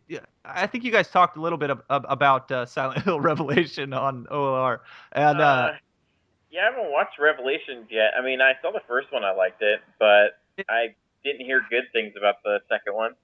it's not very good. They try to basically take the character from Silent Hill, I believe two. I want to say two was Yeah, Silent Hill 2 is the girl with the white kind of like the white hoodie type thing on, and like she had like blonde hair or something like that. I think so. Yeah, but they took that character and plopped her in there. It was almost like the whole Resident Evil thing where they kind of like they just kind of throw characters from the video game into the movie, like this recent one like Barrett and Ada and like all these. It was weird. So how Yeah, many it more makes no movies sense at does the all. But Silent so how many more movies in the Silent Hill series do we have to have before it becomes the Matrix? You know, kind of like Resident Evil did, because it's basically the Matrix now, right? Well, yeah, yeah. I mean, that's yeah. It's what? How many movies are we in the Resident Evil series? Six, 5. 5 or 6? This is the fifth one was the most recent one. Fifth. Okay, yeah, that's 5 movies of Resident Evil, and they ended it on a note like they were gonna make another one. Yeah, one So more. you might as well. I mean, why not? What do you, I wanted to ask this because I was reading that article with the RoboCop thing, and what do you guys think about the like Assassin's Creed movie that they're teasing? Are they doing one? It's teased. It's not like announced officially, but they're saying it might happen. That's Well, I will tell you that the little mini series that they put out on YouTube was pretty awesome. The acting could have been a little better, but the production value of it was pretty amazing. So I mean, if it's anything like that, I mean, I feel like it could work. I don't really feel like that it would hold up because a lot of people don't really understand. I guess what I'm trying to say is they wouldn't really understand what was going on. You know, if you don't Mm. but if they market it as a completely brand new thing and say, oh, wasn't based on the video game, blah blah blah, all this stuff, maybe it would interest other kinds of people. But I don't know. It's kind of hard to to know how it would actually do without it actually coming out and everybody seeing it. So Yeah. I don't know. I read a little bit of that and I thought it was pretty interesting because they brought out the miniseries and the miniseries on YouTube, I think got a good amount of hits, and people enjoyed it, but it just didn't go anywhere from there. So I don't know. It'd be interesting when they do bring it out. Hmm. I didn't even know they were working on this. I was thinking that as I finished Assassin's Creed 2 the other day, which again I'd already played it, but that ending is kind of a mind cuss, you know? Hmm. And I was like, wow, this would make a great movie. But at the same time, each game is an individual character story except for Ezio, Yeah. who's 3 games. But even then, each one is a little story of Ezio, you know? Hmm. But Desmond's story spans all the games, so I don't know what they would put exactly into a movie. Exactly. To me, it's not Assassin's Creed without both Desmond and an ancestor. But Yeah. I guess they could just do an ancestor, I guess. Yeah. We But could. yeah, I don't know. I don't know, I think it'd be weird. Loki, I you've played a little bit of the Assassin's Creed series, haven't you? It was like an hour of the first game, and that's it. It's just I don't know. A lot of these game series, I've been really focused on just like Grand Theft Auto and most recently Call of Duty a little bit. But I just never really got into them. I tried it, and I was just like, no, it's not really my thing. Well, if you only played Assassin's Creed 1, that wasn't, that's probably the worst one in the series as far as gameplay is concerned. Yeah. Yeah. It's really repetitive, and Well, though, if you only played an hour, I don't know if that's enough time to see it get repetitive. But, um, I mean, the one I like to recommend to everybody is probably Brotherhood. Three is good too, but Brotherhood was kind of the pinnacle to the of the series to me in terms of gameplay. Wasn't Brotherhood marketed as mostly marketed as a like an online game? That's the first one where they added multiplayer, but I played it for like 10 minutes and I didn't. It wasn't really my Yeah, cup of tea. the multiplayer is not very good, but I remember seeing like the trailers for it, and it kind of Has anybody checked out the multiplayer on 3? not yet. No, and Hayden has it on PS3, so he'll be playing by himself. Yep. No, I have it on, dude. You have it on PS3? Yeah. Ha, Well, I John. guess I guess I'll be the one playing by myself then. I don't even care about it, to be honest. Yeah. I'd rather just play COD, but I don't. Maybe Uh, I should try it. Maybe I'm being too close-minded right now. But I think maybe it's a like little I said, bit. I played Brotherhood, and if it's the same kind of thing, I don't know if I'll ever be good at that. And then if I can't be good at it, like it's no fun to me. Yeah.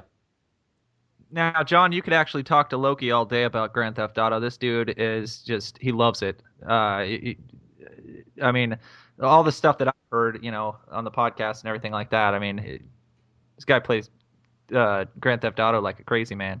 So, the multiplayer specifically, or like, are you really into the single player stuff too? I used to play. Well, I played through this when it first came out. I stayed home and tried to get the keys of the city stuff. Because they have that contest where if you complete the game 100% within a certain time frame, you get the keys of, a key sent to you from Rockstar. And I actually did finish it in time, but there was some lag with the way they were updating on Social Club and stuff that it wasn't working quite right. So I never actually got one of those sent to me. But yeah, I bought episodes from Liberty City, and then besides that, I do Grand Theft Auto modding on Xbox 360. Actually figured out how to do map editing in 360, so I kind of created that sort of thing, and then I could pretty much write a book about playing the multiplayer. I actually at one time on because we didn't really play a lot of ranked death matches, we always would do just private matches for four and for Lost in the Damned. And then when they patched the game and our modded, that's basically because it's modded. We had really crazy weapons. I actually have a YouTube video out there of just like some of the modded weapons we'd play with and just explosions everywhere. It was ridiculous. But once they patched that, then we went into play ranked games, and that was about the time when Battle of the Gay Tony was around. And so I actually played a ton of ranked games and that, and I got pretty high up there in the leaderboards. True Skill, because I actually was looking at a lot of the rankings on the Social Club stuff, and True Skill ranked for Deathmatch, I was at the highest. I was up at 60 out of the whole Wow. everything, like over 200,000 plus players. I think I checked it a few weeks ago, and I'm like 200 now because I haven't played in a long time. And the problem once you get that high is that you can't find games to play.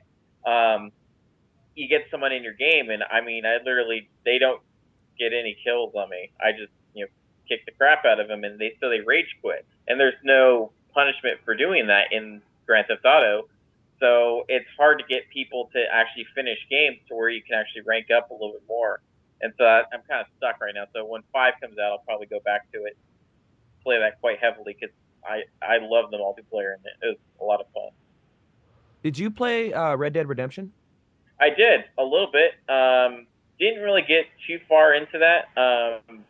Kind of got bored. Like I tried the multiplayer and it was a little bit boring because they had it's set up where it's open world. Now it's fun for a while and you kill the same bandit camps and stuff like that for over and over until you ranked up. But we tried doing deathmatch on System Link, and which was great. I hope that 5 has System Link because our firewall at work just sucks, and we can't play anything because we get dropped from live randomly, and they just won't bother to fix it. So we played System Link on Red Dead, and we tried doing a death match. You basically go to a marker, and then it gets an invite sent out, and then everybody has to accept.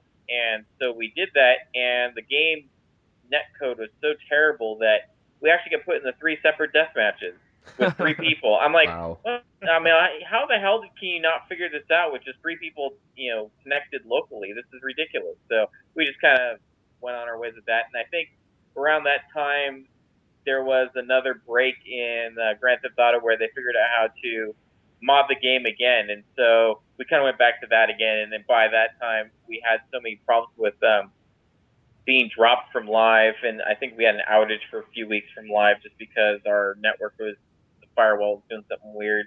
And so we just decided to do system-link games, and we switched to Call of Duty, 4, and then from there we went to Modern Warfare 3. So we never really went back to it. Although, one day, because I saw normally our NAT settings are strict, and one day I saw it's all open. Wait a second here, is it working now? And so we went back and played Grand Theft Auto for about a week, and then it fixed itself, and we have our crappy connection again. Huh. You mentioned the free roam multiplayer in Red Dead. That was actually my favorite part. And like you said, you're just kind of killing the same bandit camps, and that did get boring. But then we discovered in the menus there's like all these challenges you can complete only in like open world multiplayer. Huh. And pursuing those was a ton of fun with like a friend or two, because some of them were like survive at whatever the highest wanted level is for like 5 minutes or 10 minutes, and that was super hard to do. There was all these hunting challenges you could only get in multiplayer. So I would do those with my friends. Little things like that I thought were really neat, kind of like integrating single player type gameplay mechanics, but in a multiplayer environment. I thought was really fun.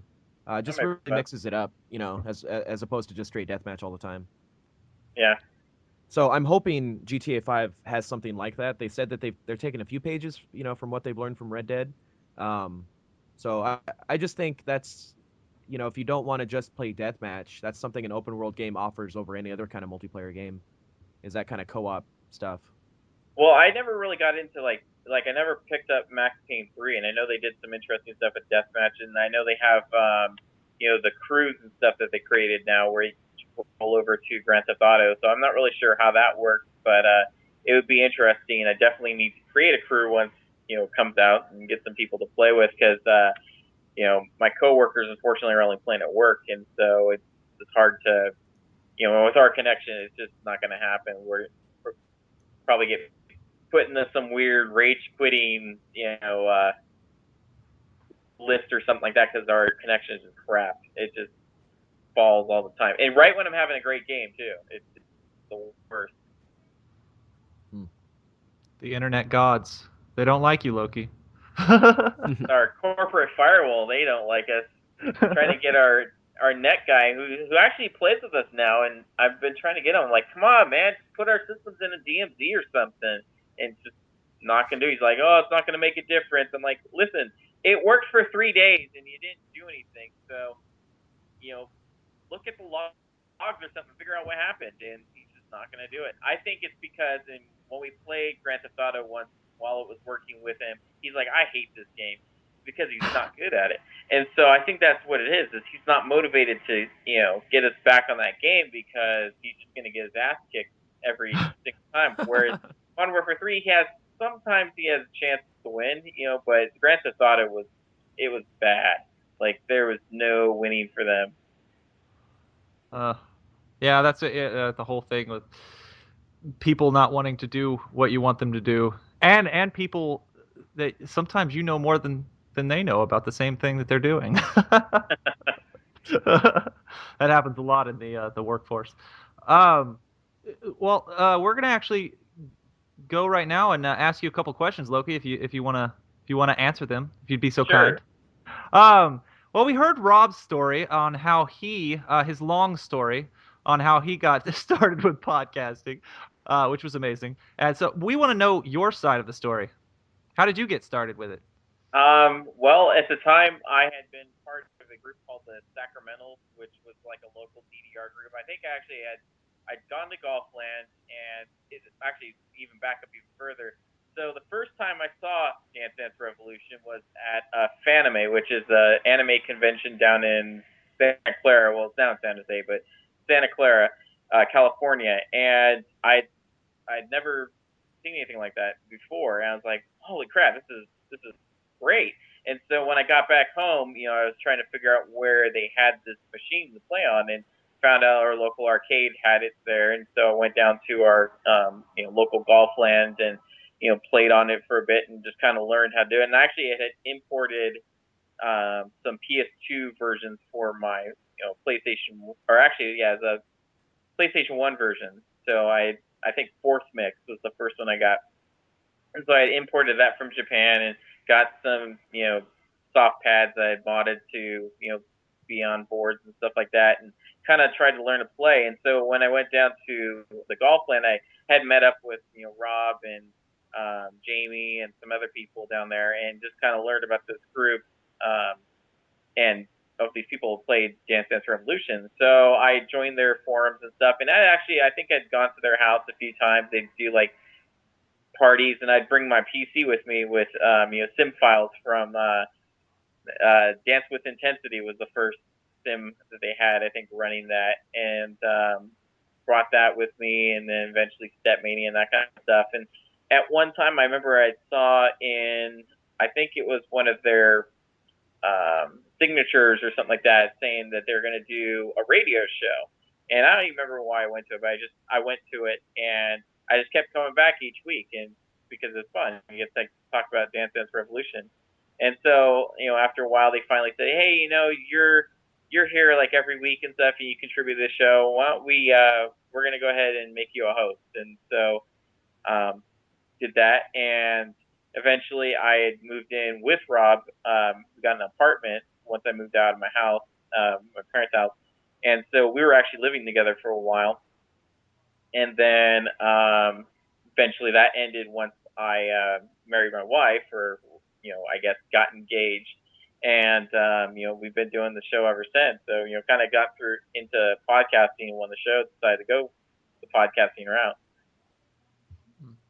Well, that's interesting, because Rob, he kind of said the same thing, it's just kind of like you guys were all kind of, buddies, and then you kept coming around, and you would talk on the show every once in a while, and then and then you just became a host, and that's amazing. I was telling Rob, and in the last podcast, it's amazing how people just come together, and then produce this amazing content every week. So yeah, that's fantastic. I actually have a personal question for you. Well, personal for me, not really about your life, but more me asking you a question. How do you? Because I'm new to the fatherhood, okay, and I know you're a dad, and I mean, how do you get the time to play video games and or do your podcast and everything like that? How do you get the time to do that? I mean, how does that happen? Well, I work in an industry where it's kind of based in video games, so we have our breaks, our breaks and our lunch, and we're playing video games during that. I actually, even before I had gotten into the games department at my work, I would bring in a PlayStation 2 system or even a PlayStation 1 system, and play games during my lunch. And I think I even did that in high school. I brought my PlayStation 1 with me. Um, during lunch, or we had like a free period after school and hang out and play games and stuff. So I'd been doing that for a while. Now, it's kind of in the evening. My wife's tired. She doesn't get a lot of free time. So we just kind of, instead of doing like the couples thing and going out and doing stuff, which, we can't really do that now that we have, my son, we just kind of sit here and do our own thing. So she'll be reading a book or watching TV or something, and I'll be playing a game, or occasionally I'll watch TV with her, or if it's something I want to watch. Although she's been watching some weird shows that I would not want to watch. I mean, we're watching Law and Order SVU now, which we got into that when she was pregnant with Josh. We'd watch they had like Law and Order marathon all summer long. We'd catch hours of that at that time because I don't know what we want to do. Let's just watch TV. And so we do that, and then let's see, so now it's basically I get the time from when he goes down for bed until about 10 o'clock is when we kind of call it and go to sleep, and then on the weekends, pretty much the same thing. At the Sundays, she takes him over to her parents' house. In fact, she took him over to her parents' house now, which is funny because her mom is actually his teacher at preschool, so it kind of worked out that way. And so, yeah, she watches him a lot. They love watching him. And so, in the evening when I leave to go for the show, or actually even like an hour or so before that, she'll take him to her parents' house and he'll go play over there, and then I'll go do the show. And so she's not stuck having to watch him here by herself because it kind of stresses her out. So that's how we do it. It's I don't get as much gaming time in anymore, and I do feel the stress on that. It's like there's so much stuff to play, I don't know what to do. I've gotten to the point now to where I'm kind of nocturnal in a sense, and I kind of always have been. And sometimes I'll go lay down to go to bed once she's asleep. I got her down, and my wife, usually she'll fall asleep, and then I'll kind of just sprout up and for some reason and be like, oh, I gotta play video games, and it'll be like midnight, 1 o'clock in the morning, and I'm like, I gotta play video games. And sometimes, that schedule has gotten kind of crazy on my sleeping habits. But I don't really do that anymore. Usually, when my daughter was first born, she, I kind of did that for a little while, but then I got to the point where I was like, I can't do this anymore. I have to sleep. Yeah. And so, yeah, and obviously I don't have a child running around, so I don't have that kind of stress yet. But she's getting to the point. She's almost 9 months old now, so she's getting to the point now where she's kind of she's crawling around, she's pulling up on everything and messing into every single thing she can get her hands on. So it's kind of stressful in that sense. And I don't have I think a lot of people who are married who are gamers, they kind of tend to kind of go towards that wife who is also a gamer. My wife is sometimes a gamer if she wants to like play the Wii or something like that, but like she's not like a gamer like I am. And I don't know if your wife is at all, but that sometimes kind of runs into a situation where she doesn't understand what this is one of my hobbies, I like to do it and stuff like that. So that's why I was just kind of interested in getting a view on a gamer who has a child and and a significant other, which is everybody's different, obviously, but yeah, that's I've always wondered how it would be if I was married to a gamer. Well, I wish I was. It would be nice. I wouldn't have to hear so many complaints about what are you playing? Why are you still playing that? Yeah, she actually hates games, which is funny. She says she hates games, but she played Animal Crossing for a while until I ruined it for her because I ended up cheating. I like body stuff. I can't stop myself. But anyway, so yeah, Animal Crossing and actually Excite Truck was one of the games on the Wii. She really got into Excite Truck, like even more so than I did. I think she finished the game. I didn't finish the game on that, but she really got in that. That was like her favorite game for a while. And it was kind of disappointing because Excitebots came out and that was just terrible. Because Nintendo, I don't even know what Nintendo was doing there. It's like, we need mini games in a racing game. No, you don't. You don't need party games in a goddamn racing game. There should not be a section in the game where I kick a soccer ball or throw a dart or throw a pie at a clown. That doesn't make any goddamn sense. So, yeah, I don't know why they did that, but yeah, she liked that. And then some of the like Bejeweled, she plays that occasionally, but not really. She mainly just doesn't get it. She doesn't like doing that kind of stuff.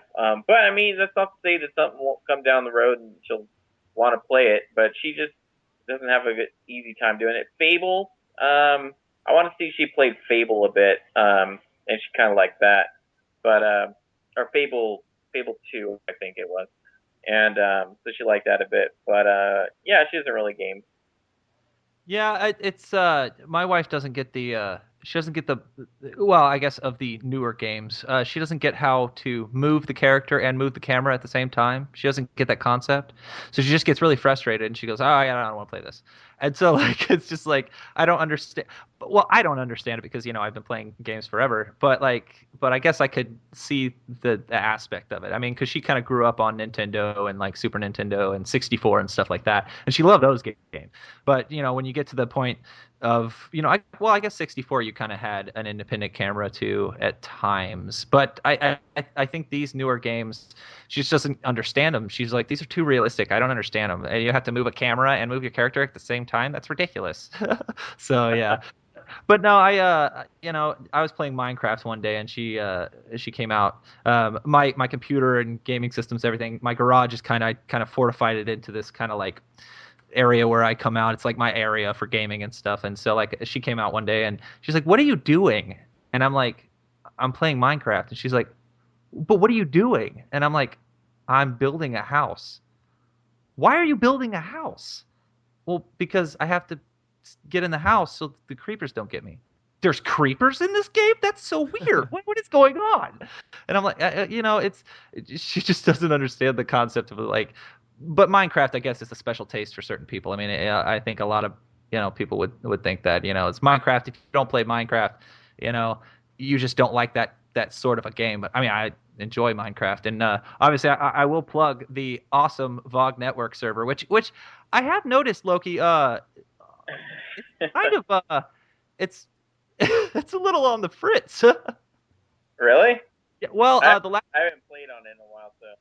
the last time I got on, I think was a week ago, I believe, and your coaster was back up and running. Before it was kind of, it would just like keep you in one spot, but then it's back up and running. But then like I don't know if it's my computer. It might be my computer. I don't know. But I don't know. Every once in a while, I'll just drop into the earth, like just. I mean, and then I'll have to like respawn because it'll kill me. It'll say I fell off the map or something, and then I respawn. But I don't know if that's the server, or if my computer. It might be my computer internet connection or something like that. I don't know, but it was doing that, a little bit of that. But and it's why is or nobody is nobody playing on it anymore? Because I feel like there was a ton of people when you first launched it, and then now it's like no one plays on it anymore. I still play on it every once in a while, when I can.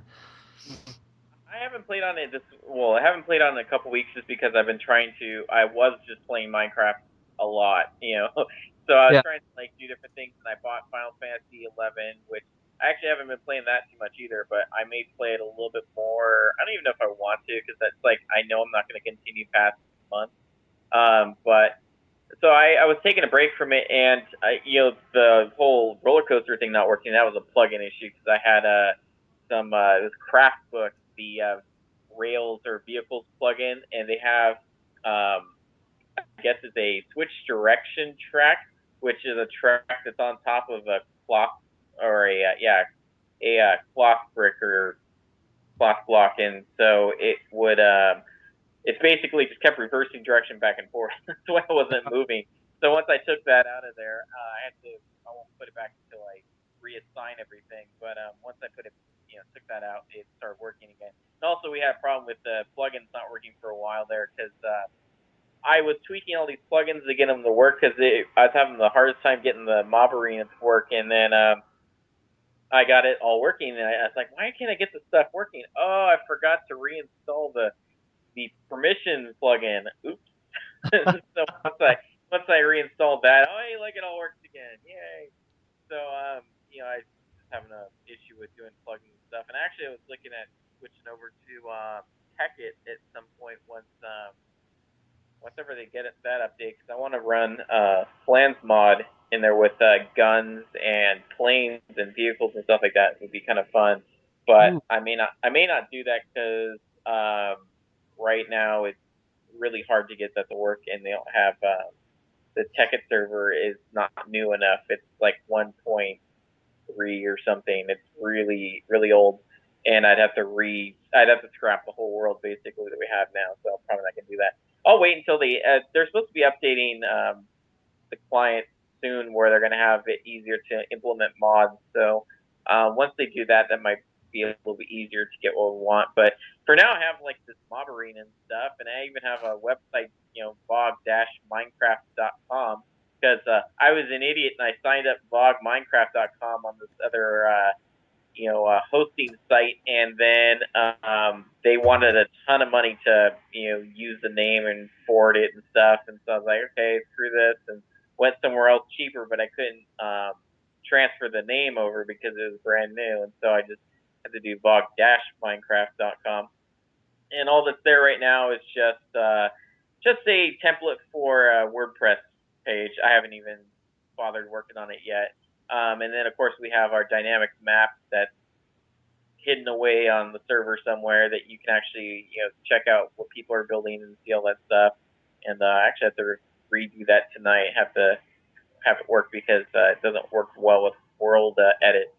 But yeah, we've got it's a whitelisted server, and pretty much it would just accept everybody. I just don't want somebody coming on and griefing everybody, so that's why I have it whitelisted. And then probably once I get everything set up in the website and all that taken care of, I'll probably set up some like gaming nights and stuff, and we should see a lot more people playing. It's just a lot of people are divided amongst a bunch of games, and I know like Forza, a lot of people are going to play that on Thursday, so there's kind of a set time for that. So maybe we pick a different day or something the weekend, have more people on there. But it's just as tough. Like I wanted to do all these like, oh yeah, we'll run Hunger Games stuff, and you can do the plugins and that kind of fun, or some mob arena stuff, and it's hard to coordinate everything, especially when you don't have like hundreds of people playing on your server. So we just have to, I guess, wait until we get more people playing. But whatever, it's fun, while it's people are playing it, and hopefully I'll continue hosting it for a while because I've already paid for the domain for a year, so it's you got it for a year. I mean, it's not that expensive either to host it. It's like I think $10 a month, so that's not bad. No. I just go on there and just build a whole bunch of like 8-bit characters. I I built like a gigantic like mansion. It's kind of close to your castle, which is amazing, by the way. Yeah, I mean, I think the only person I mostly see on there, actually, the two people I've seen on there most of the time is you and Hitstun. Hitstun's on there like all the time. He's been building, and I'm sure you've seen it, this just ridiculous, like just other area in the Nether. I mean, it's just, I don't know if he did all of that, but he said he's built tons of the stuff in the Nether. So I don't know. That's a huge like other world. Yeah, I think that's mostly him. I mean, it's pretty crazy, but hey, yeah, that's if anybody, I mean, just as long as you don't come on the server and just fuck a bunch of shit up. We don't want that. You come on the server to play and have fun. I mean, I don't like it. That's one of the things I hate about Minecraft, getting into a server and somebody's just destroyed everything that you've made. And so like we don't want anybody like that, but it's a fun time. And once we get more people on there and have the Hunger Games. I do not know where the mob arena is though. Where did you build that? The mob arena is in the middle of like it's not really too far away from where you're at. You know where that yellow pyramid is? It's very near that. It looks like this kind of glass dome thing. Oh, okay. Yeah, so what you have to do is, actually you can get to it from anywhere. You just type /MA space join, and it'll just teleport you there, because you can't actually get to it from the outside. You have to be teleported into it. Okay. I've actually seen that glass box. I didn't know what it was. That's why I just didn't know where you built it. And I know that the the roller coaster is completely on the other side, so you have to teleport to that. So, do you guys, Hayden, John, do you guys have any questions? Do you have any? I do. I want to make a comment though. I would love to play online Minecraft. I haven't done that yet. I'm kind of a Minecraft noob. I only got it probably 5 months ago. And would I be correct in assuming that Hayden, being on 360, his status will forever say playing alone? Yes, forever alone. Forever alone. Yeah, I used to play it on 360. That's what got me hooked on it. And then I was like, okay, I'm gonna have to try the PC version. And then once I played the PC version, unfortunately, there's no going back to the 360. It's just like I can't do it anymore. But yeah, the 360 one, I had a really elaborate like kind of a minecart system in there, and so that was interesting. And then I don't know, I played it a long time on 360, but yeah, PC, once I've started that, it's just I can't go back. Well, once we hop off of this podcast, if John, if you want to give him your username, I'm pretty sure Loki, you can add him to the server. Yep. Yeah. So is there something I'll ask you guys later. I don't even know if I'm set up to like go online or something. But, no, if you have internet, then you're set up to go on. That's all you have to do. Do I have internet? I'll look into that. I'll get back to you. Okay. But Yeah. no, I had two questions for Loki. One is just came to me as you were talking about some stuff. What TV shows does your wife watch that you find weird? She watches Parenthood, which is like some NBC show, I think. Yeah. It's just like it's drama. It's just kind of like, ugh. I already raised my son. I don't need to watch other people raise their kids and have like I don't know. It's just a drama. It's just not really something I'm into. And she was watching. What else did she watch? It was really weird. Another series. It's not really weird stuff. It's just stuff I'm not totally into. Like she watched Once Upon a Time, like the whole series of that so far. We'll watch Game of Thrones when that comes out again. We'll download that, and then what else did we watch? The whole series of we caught up on The Office, we caught up on Community, or not Community, Parks and Rec, which is actually funny because Parks and Rec when I first watched it, and even with The Office, I wasn't a big fan of The Office when I first watched it, but Parks and Rec, I hated that show, and then I started watching it, and I'm like, whoa, it actually got funny. What happened there? Yeah, it And did. 30 Rock, that was another one. 30 Rock, I was just like, I can't get into the show, and then I started watching it again, and it's hilarious. So I don't know. I don't know. Tracy Morgan, not funny at all on anything else that he does, but 30 Rock for some reason he's funny. I don't understand how that's possible. I agree. And then she'd watch Desperate Housewives, which was kind of that was really boring. Weeds, she started watching a little bit of Weeds, and that was all right, I guess. I kind of got bored with that pretty quick though. I'm trying to think of what other weird stuff that she's watched. Oh, Medium. She watched the whole series of Medium. Oh Lord. So I haven't had the TV for like a long time. So she's been watching SVU. Well, thankfully, we're almost done with SVU. We're at the end, like towards the end of the 13th season. So we have a partial for the 14th season, and then we should be done with that. And then, God, I don't know what she's going to go on to next. Hopefully, not Criminal Intent. Although I do like Criminal Intent a little bit better than SVU. SVU is not bad. It could be worse. It could be CSI. CSI is just terrible, but I don't know. Yeah, she just watches some weird stuff on TV. So that's why I've been doing a lot of video gaming, and I haven't been able to watch anything I want. Like I want to catch up on. I guess it's the only season now since they canceled it. That kind of sucked. But Tron Uprising, wanted to watch that series, and then maybe even The Walking Dead or Video Game High School again.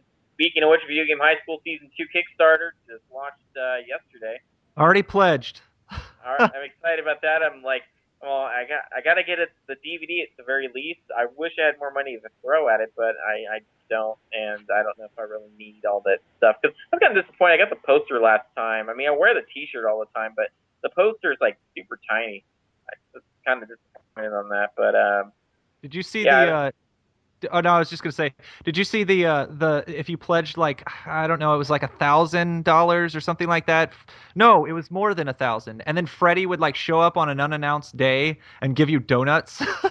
yeah, there was the donut one, which 2,500, and someone Yeah. actually bought that. Someone pledged that, and you got that. And I think they haven't done the birthday one yet. The birthday one is still available for $5,000. He will come to your birthday party and he will cut the cake, play laser tag, which laser tag would be fucking awesome because that's one of the things that like it kind of pisses. This is how I kind of got good at Grand Theft Auto and Call of Duty. Was I used to play Qzar laser tag a lot.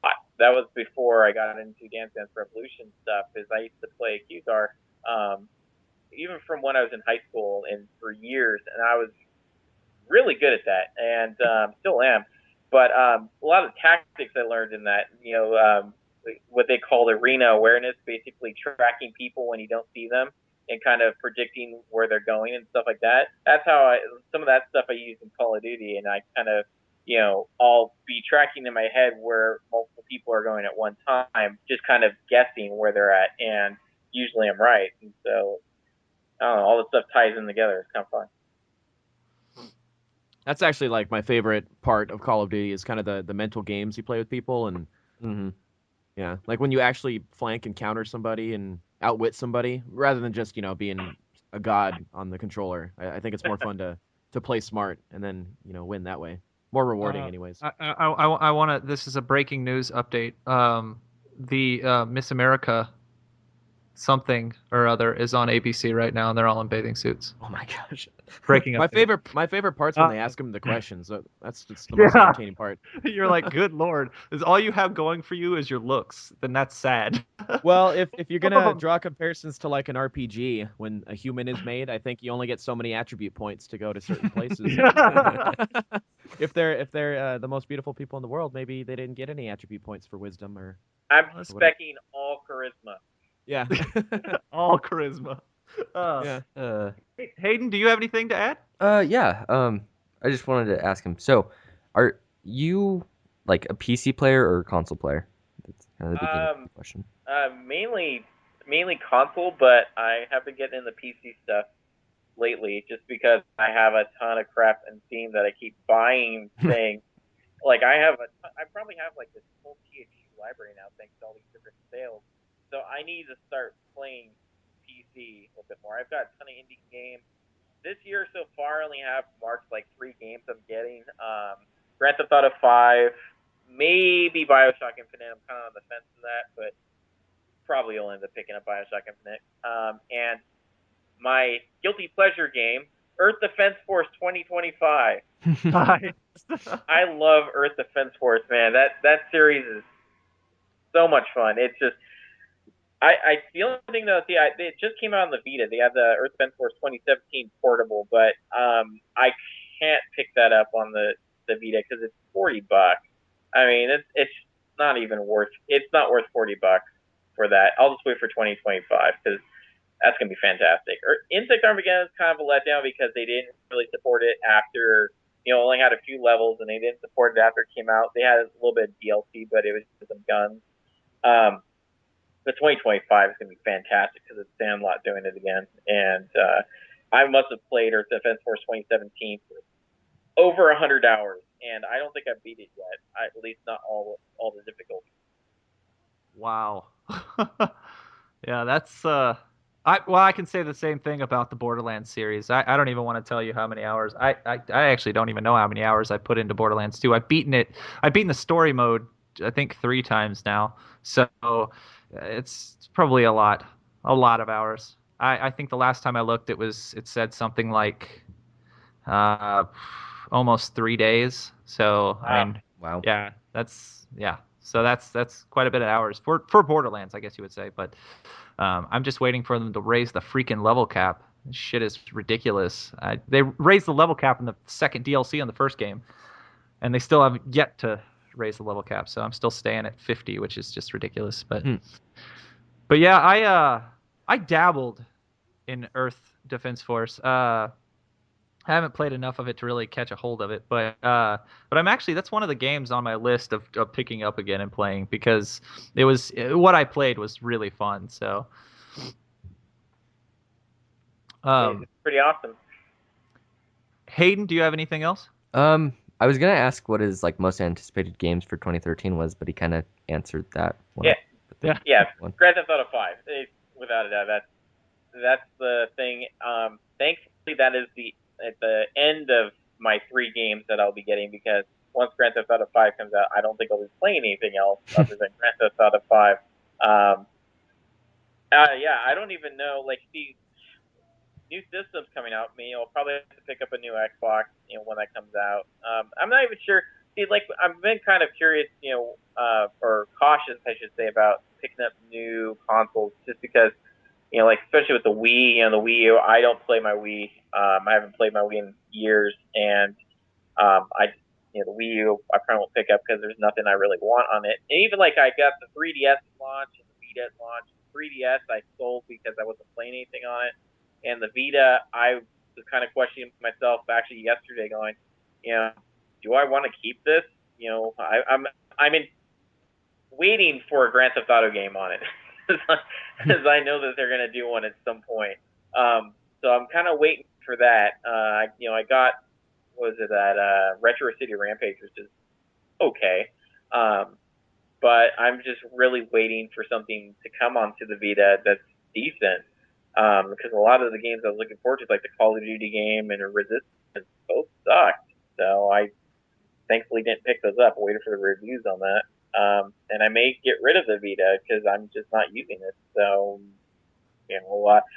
definitely we'll get a next gen console. Probably not both of them like I did with this generation. I have a PS3 and a 360, but I'll definitely pick up one of them. I just probably won't pick up all three. Have you heard rumors that the new Xbox will have a Blu-ray drive? It has to, or at least something that's gonna have more storage space than the current boxes. I could see them even using like HD DVD because no one's using it. It's like, hey, it's a proprietary format. Yeah, because to me that's going to be the deal breaker, or I guess the deciding factor in whether or not I actually get a PlayStation 4 is, I don't buy a lot of Blu-rays, but I still am one of the few I think that still gets Netflix discs in the mail because I like to watch Blu-ray movies. So I need some sort of Blu-ray player, and I guess I could just keep my PlayStation around, but if the Xbox doesn't have that drive, I'll definitely be getting a Sony console. Well, most likely, since they're geared towards entertainment, that's been kind of their focus, and the whole TV and all these different streaming apps and stuff like that. I'm guessing that they'll probably have a Blu-ray player in there because that's the whole point. Is like central hub for entertainment that they've got to have a Blu-ray drive in there. Well, sorry, I was gonna say, isn't the Blu-ray technology Sony's? It's not. Well, it is, but if you go to, I was actually that's what I wanted to say. I was corrected on that. I was in the chat in the last Orange Lounge Radio, and I was actually corrected by, I can't remember who I was corrected by, but he sent me the wiki for Blu-ray, and if you look it up, it's actually owned by a whole lot of different companies. It's like a partnership in Blu-ray. So if you look up Blu-ray, here, I'll look it up real quick, and I'll come on. Okay, there we go. It is. God, come on, Oklahoma internet. Okay, let's see. A lot of companies like Philips, a lot of companies, Sony. I mean, I guess is the prize holder of it, but there's a whole lot of other companies like underneath them that actually own a piece of it as well. So I don't know if that would factor in, but I always thought that Blu-ray was the strong arm of Sony. Like that was what kept their PS3 like this amazing console because they had Blu-ray discs and they didn't have to have discs that, the 360, like let's say for example, Final Fantasy 13, when that first came out, it was one disc on the PS3. But then it was like how many discs on the Xbox, and so 3 or 4, yeah.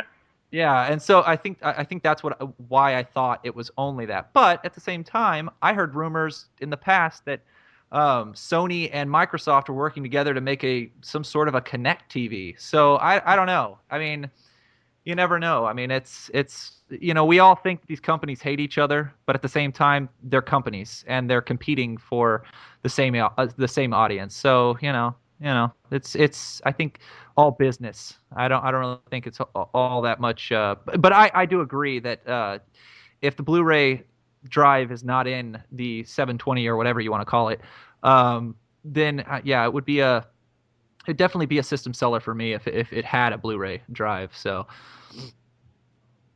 yes. But yeah, I think that goes for it. But yes, but on that note, we're about 2 hours right now. So that's I did have one more question. You don't have any. You don't have other questions, John. You only got a few. Are you doing a Jedi wave at me right now or something? I said you don't have any more questions, John. Yes. Oh, I don't have any more questions. Okay, go ahead. No, this was for Loki. So we at what's the name? Down for Maintenance. Oh my gosh. Podcast. That's what terrible. The hell, dude? You don't even name our podcast. We at Down for Maintenance are kind of a little tiny baby of a podcast compared to Orange Lounge's veteran sort of status in the podcast community. What advice would you have for us just starting out, like as far as keeping it going? And it's almost like I feel like I'm appealing to you as a marriage counselor because I'm like, what would keep us interested in one another as podcast mates to want to keep doing this long term? Well, it's just talking about what you're interested in, really. As long as you keep it focused on that, that's the way to go. I actually watched it was a clip, a presentation or something like that that was done during the podcast awards at the New Media Expo, and it was the Leo Laporte, from the Screensavers and This Week in Tech and stuff like that. And he was talking kind of about how he got into podcasting and about how he's kind of grown his, company, I guess, with it. And they're not huge, but I mean, he's definitely a big player out there. And just kind of talking about what makes it beneficial for him to do it. And it's just, he says he just focuses on talking about what he's interested in and not trying to make it about like monetizing stuff or, trying to focus on, trying to get I guess, page hits and stuff like that. That's kind of like what we do on Orange Lounge, where it's just like we just talk about what we enjoy and we do it, just for our listeners and for us. Just because honestly, my wife doesn't want to hear me talking about games, and my coworkers kind of get a little sick of me talking about games all the time, even though we do work in games. So I need an outlet for this stuff, and so that's just kind of. I don't know. That seems to be the focus. As long as you're entertained by, if you're talking about what you're entertained by, then you should be fine. It's just like, as soon as you're not entertained by it anymore, then you have to change topics, I guess, or change your focus. Well, I think that's what I like to say a lot too, is that, as big as Orange Lounge Radio is now, they all had to start from, ground zero. And I think that's how a bunch of podcasts, news shows, whatever you want to call them, how they started. And, if you're with a group of people that you enjoy talking to, and like I'm kind of in the same boat as Loki. My wife doesn't want to listen to me talk about video games. My coworkers definitely don't want to listen to me talk about video games. So you find, your core audience, people that will actually listen to you, and people that are interested in the same thing that you are. And I think that's what we kind of set this podcast up to be like. Is we're a couple of people who met on YouTube. We haven't known each other not even a year. Well, if you think about it, we kind of have, right? Because we're in 2030 anyway. But no, but like, we haven't even known each other that long, and I feel like that we're best friends now. And so, you get a certain person to, talk to you, and you can talk back to them about the same topics that you enjoy. And I feel like we make a pretty good trio. We sometimes have another host on here too. His name's Nick. He's from Sweden, right? Yes. Okay. Yeah, but usually around this time he's fast asleep, dreaming of, with sugar plums and all kinds of different stuff going through his head. And he's a rapper, by the way. John, did you know that? I did not. A Swedish rapper. He needs Do to you rap our intros and our outros. No, did you not see his music? There's like a music video on YouTube of him in This it, is and he's like, wow, this is like Robin Sparkles stuff here. I need to. exactly. Oh my you look- gosh. I need to look this up. but Nick's anyway, is a Swedish rap artist. But that's Here, I'll the link thing. you to it, John. Loki, I don't know if you knew this, because I mean, obviously I'll tell you, but like we all have YouTube channels. We started gaming YouTube channels a while back. Hayden is actually the veteran of YouTube for us. He has the most subscribers, I guess you would say. But we just kind of met each other through YouTube, and ever since then, Hayden said, "Hey, we want to start a podcast. You guys want to be on?" And it's history from there. And so we haven't done it. We're not even into our 10th episode yet, but I can feel us going a whole lot further, and I think that's and we do it. And this is the same thing that I believe that Orange Lounge Radio does it for. Is they don't do it for you don't do it to gain just a million people. You don't do it to be like, oh, we want to do this to make money. We don't do this to and stuff like that. And I think that's kind of how we go, is we do it because we want to do it, and we do it because we enjoy doing it. And I think that's our main focus. And I think that's what drew me so and all of us so close to Orange Lounge Radios, because you guys do it because you want to do it. You three come together every Sunday to do it because you want to do it. You don't do it because you're getting paid. and all this stuff. So that's pretty awesome. Although we do need to start a Kickstarter for your 500th show, so we can have something big. I wish I was getting paid to do it. I mean, it would be fantastic. I mean, definitely, would love to have 1 million viewers or subscribers or whatever, or and getting paid to do the show. But it's not necessarily why we do it. But those things wouldn't be bad either. I mean, I'm not going to say that if someone offered me to, pay me to do the show, that I would turn that down or anything. But right No, now we just deal with yeah, it. I totally agree. Yeah, it's one of those things. It's like if somebody came up to you tomorrow and said, "Hey, we're gonna pay you, 6 figures a year to do this show." Yeah, you're not gonna turn that down. There's no way you would turn that down. But at the same time, you wouldn't stop doing it because you weren't getting paid that, And so that I think that's what's cool about you guys' show. But yeah, that I think we enjoyed having you on, Loki, and I appreciate you coming on. Like I said, if we could have got all three on at once, that would have been amazing. But with schedules and everything, I believe I actually tried to. I talked to Rob a little bit about it, but schedules and everything, most of the time that can't happen. But we enjoyed having you on, and we enjoy your show. And if you want to plug it, again, all the time, plug anything you want. At the end of the show, that is totally fine. Yeah, it's just Orange Launch Radio every Sunday, well, most Sundays, at 6 p.m. Pacific time, and vognetwork.com. And of course, if you want to be on the Minecraft stuff, we've got on the forums there. There's a way you can just say, "Hey, add me to the list," and I'll put you on the list. Or once I get around to actually updating the website, vog-minecraft.com will be the site for that. And hopefully I'll have videos and stuff there of some of the creations we made, and I don't know, whatever I can think of. Hopefully it gets updated more than our PSP, because that was a pain in the ass. And so I'm glad not to be doing that anymore, because that's tough. Making a website for the PSP, man, it's not fun. So yeah, that's all I can think of. All right, well, stay on the line because I think John wants on the Minecraft server, so we'll kind of take care of that after we stop recording. But that is the end of our show for the Down for Maintenance show podcast. John, do you want to take us out? I think your outro was perfect, just the way it was. Oh, come on, dude! It's set in stone now. You have to do it every time. Okay, well, Excuses. all right. Well, looks like the servers are back up again, so we'll see you next time they're down for maintenance.